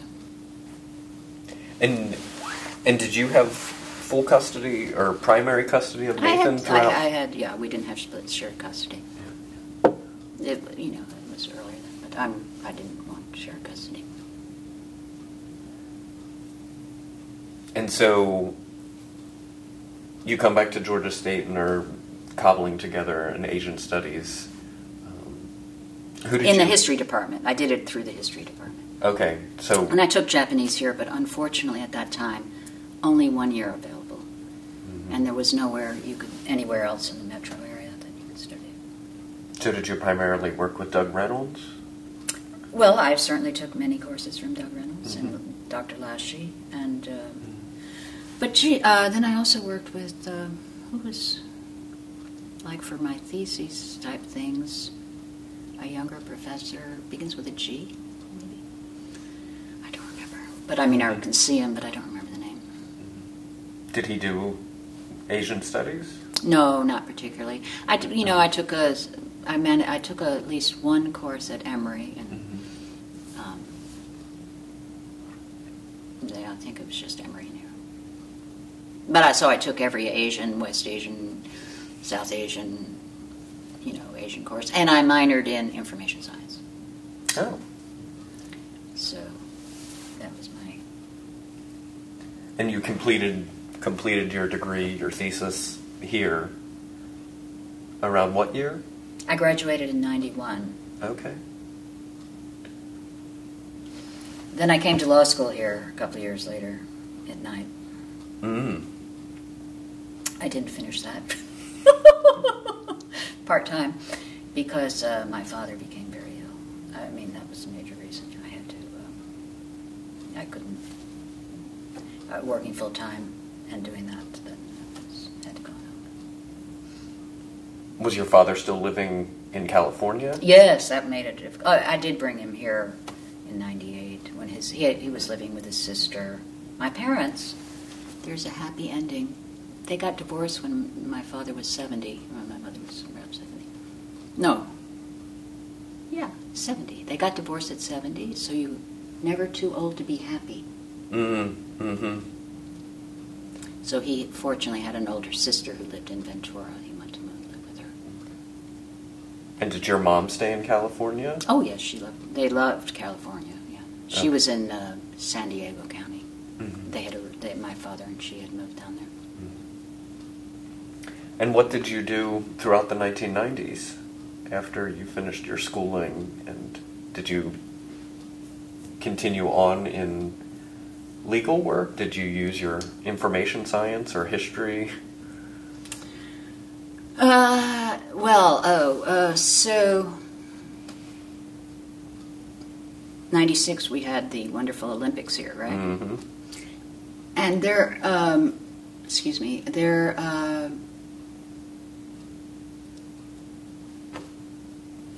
in 96 my father had a stroke, and even though, it was a weird thing, a terrible, emotional, creepy thing with my mother and my father and my aunt and whatever, and I, involved legal, and I had to get involved with that, and it was very, it was just a serious thing. And that's when I stopped going to law school. I wasn't, and but the Tibetan Buddhists had come to Atlanta area, but they had been in Roswell or that area, and I was in school all the time, and I didn't have time, and I didn't know what they were. They said they were Losal Shudra Bling, when I didn't know what a Losal Shudra Bling was. But they had moved in the interim while I was in school to Briarcliff and North Druid. and they put on a art exhibit at that private college out Peachtree Road North. Oglethorpe? Oglethorpe. Mm-hmm.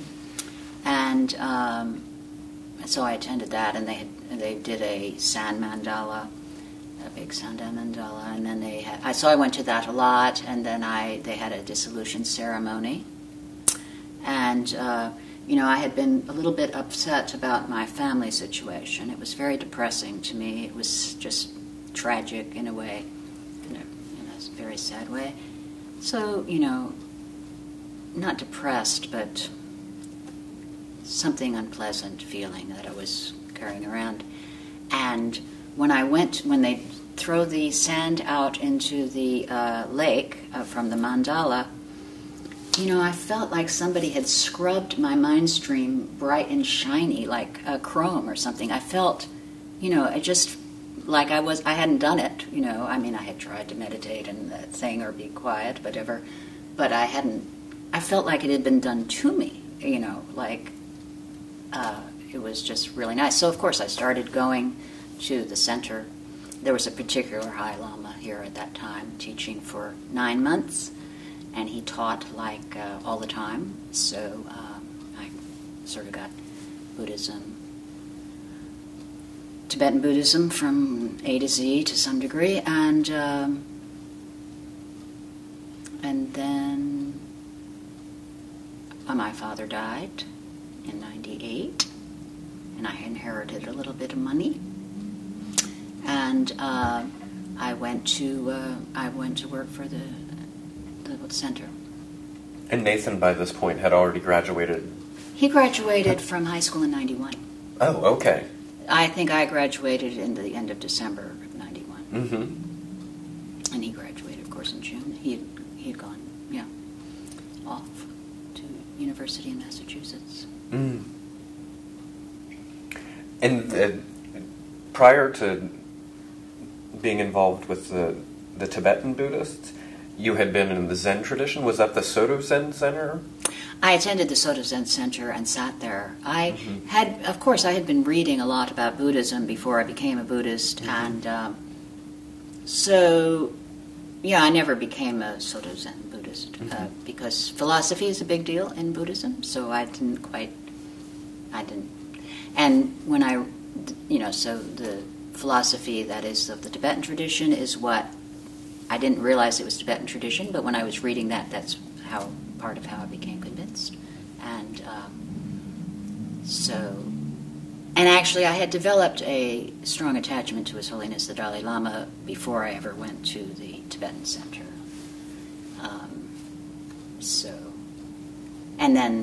So it just clicked for me perfectly, and I was there until I went to India. And what were you, well, I guess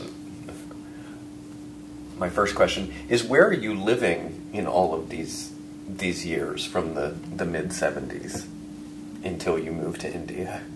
Oh, where did you move around a lot in the city, or? Not a lot. I mean, I think when Nathan was 4, we had an apartment in Virginia Highland, and then I bought a little house that was fairly cheap, and in Ormwood Park. Mm. Then when I was going to law school, I left that and I went to live in an apartment, a couple apartments near Rock Springs, off Rock Springs. And so when you go to work for the Tibetan Buddhist Center, what sort of work were you doing with them?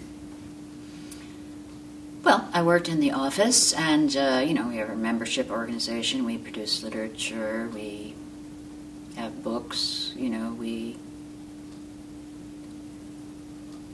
don't know what we do, but we do a lot of things.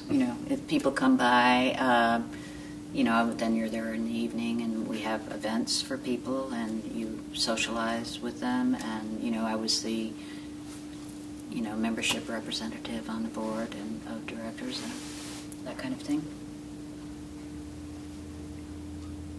And then you moved to India permanently?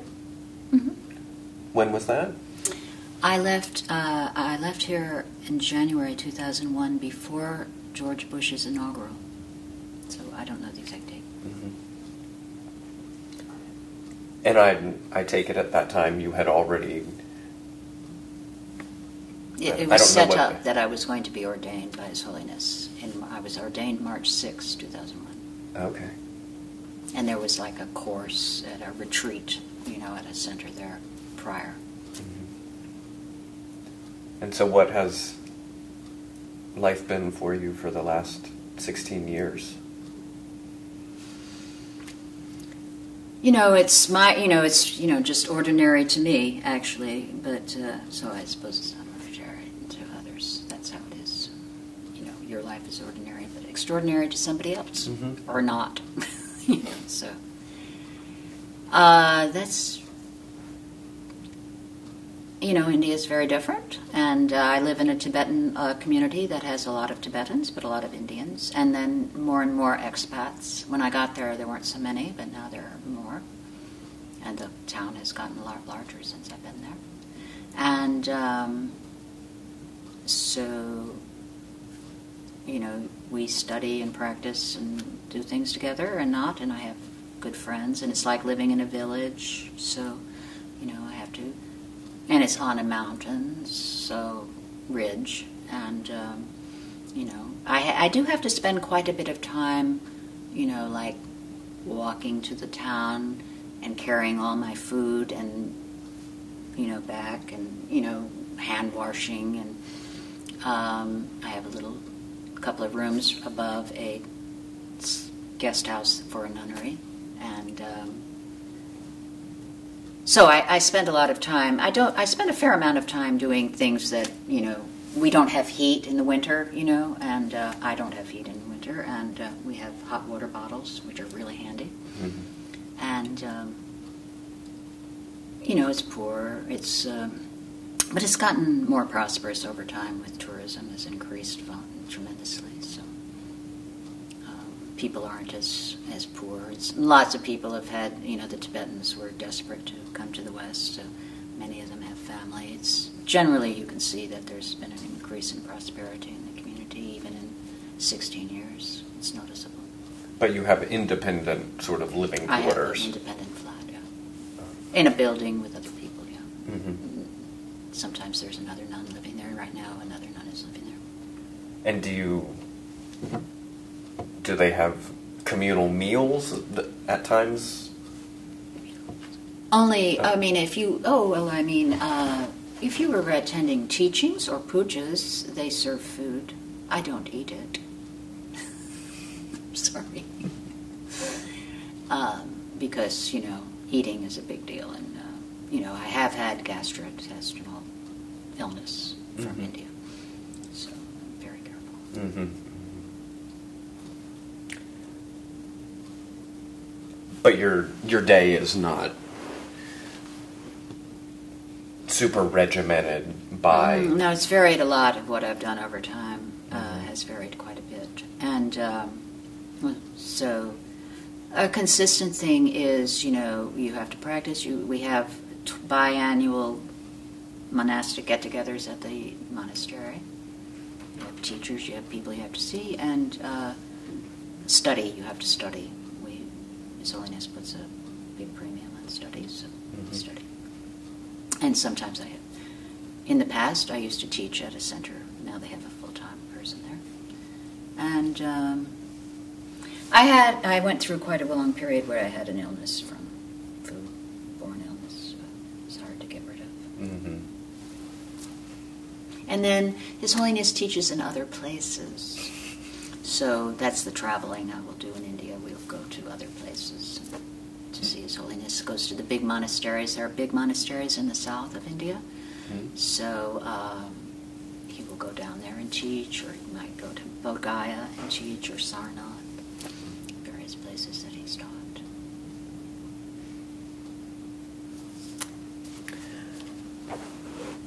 Well,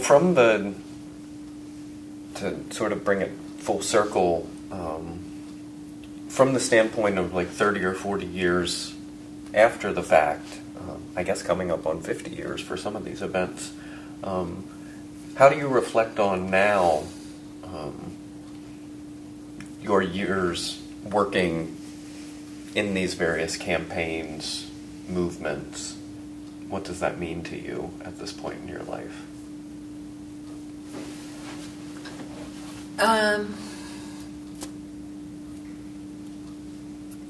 Well, I felt compelled, so to do, to do those things. It wasn't, and I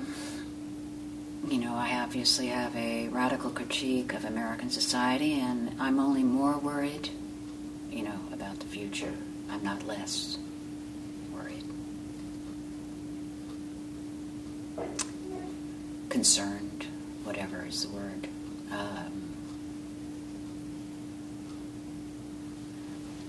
I rejected the notion of, go off to the land and do your own thing.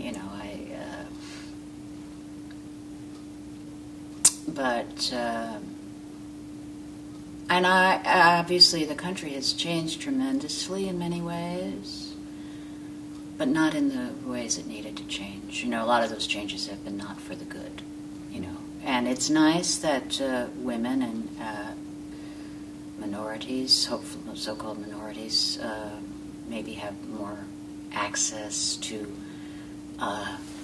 power and wealth and respect. That's important. Just respect, not being treated like scum or second-class citizens. But the changes that needed to be made haven't been made, and so. But we were all kids, right? There weren't really any grown-ups. Remember, they used to say, "Don't trust anybody over 30." Well, that was easy. There wasn't anybody around over 30. I mean, when you met a person over 30 and they were, on your team, well, that was great. So, we can have over expectations. We weren't really in a position. What our options were very limited. What we could do, we tried. That's all. So where does your purpose come from today? What's meaningful and important in the world? In the world? To you at this point. If we are looking back 50 years and all of these events and concerns of the time that so motivated you to action, what?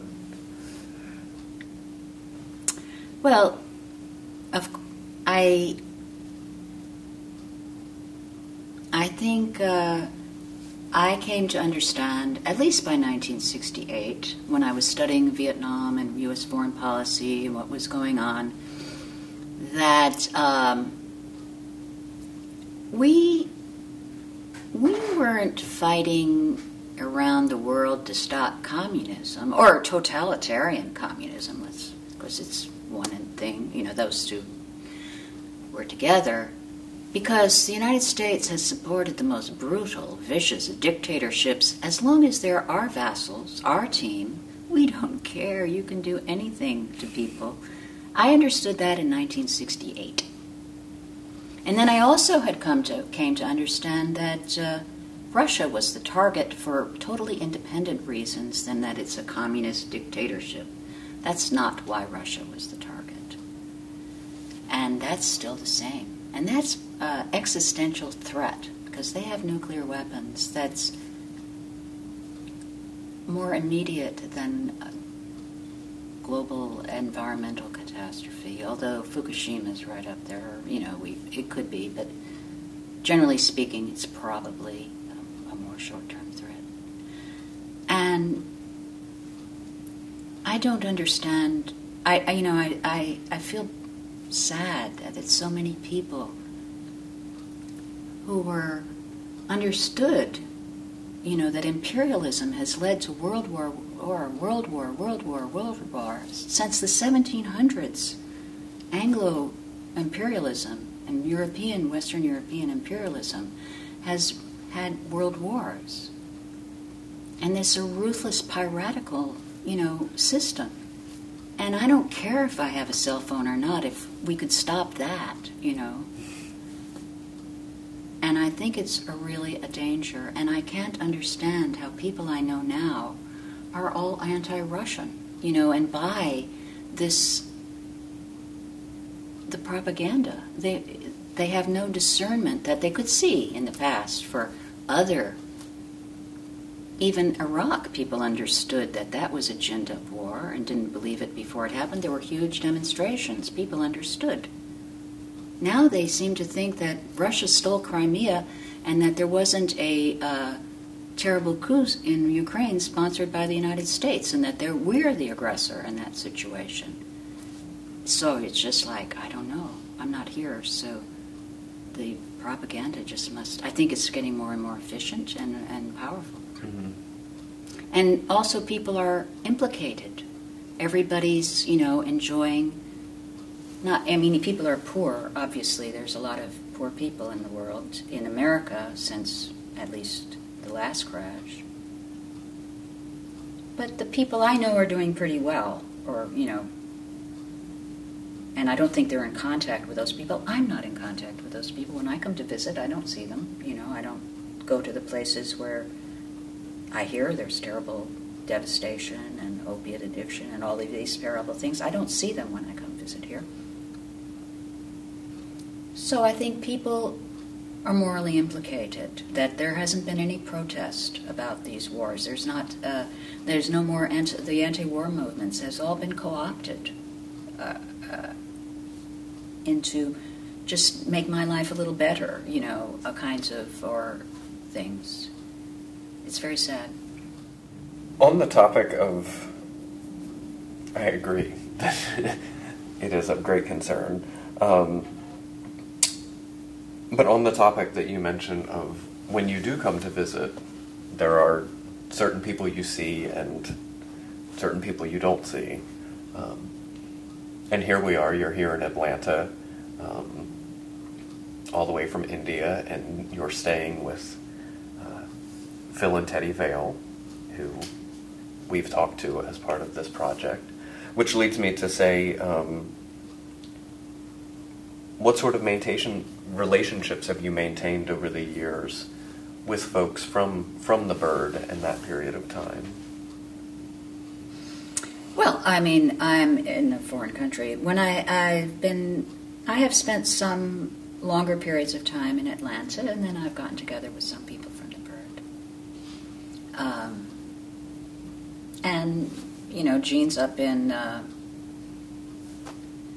D.C. area, so I have seen him at family gatherings. So I came to the last Bird party. The only time I was here when there was a Bird party was 2 years ago. Mm-hmm. I went to that. So, I've had some contact, but Teddy and I were bonded like sisters. So we've lived together in the past.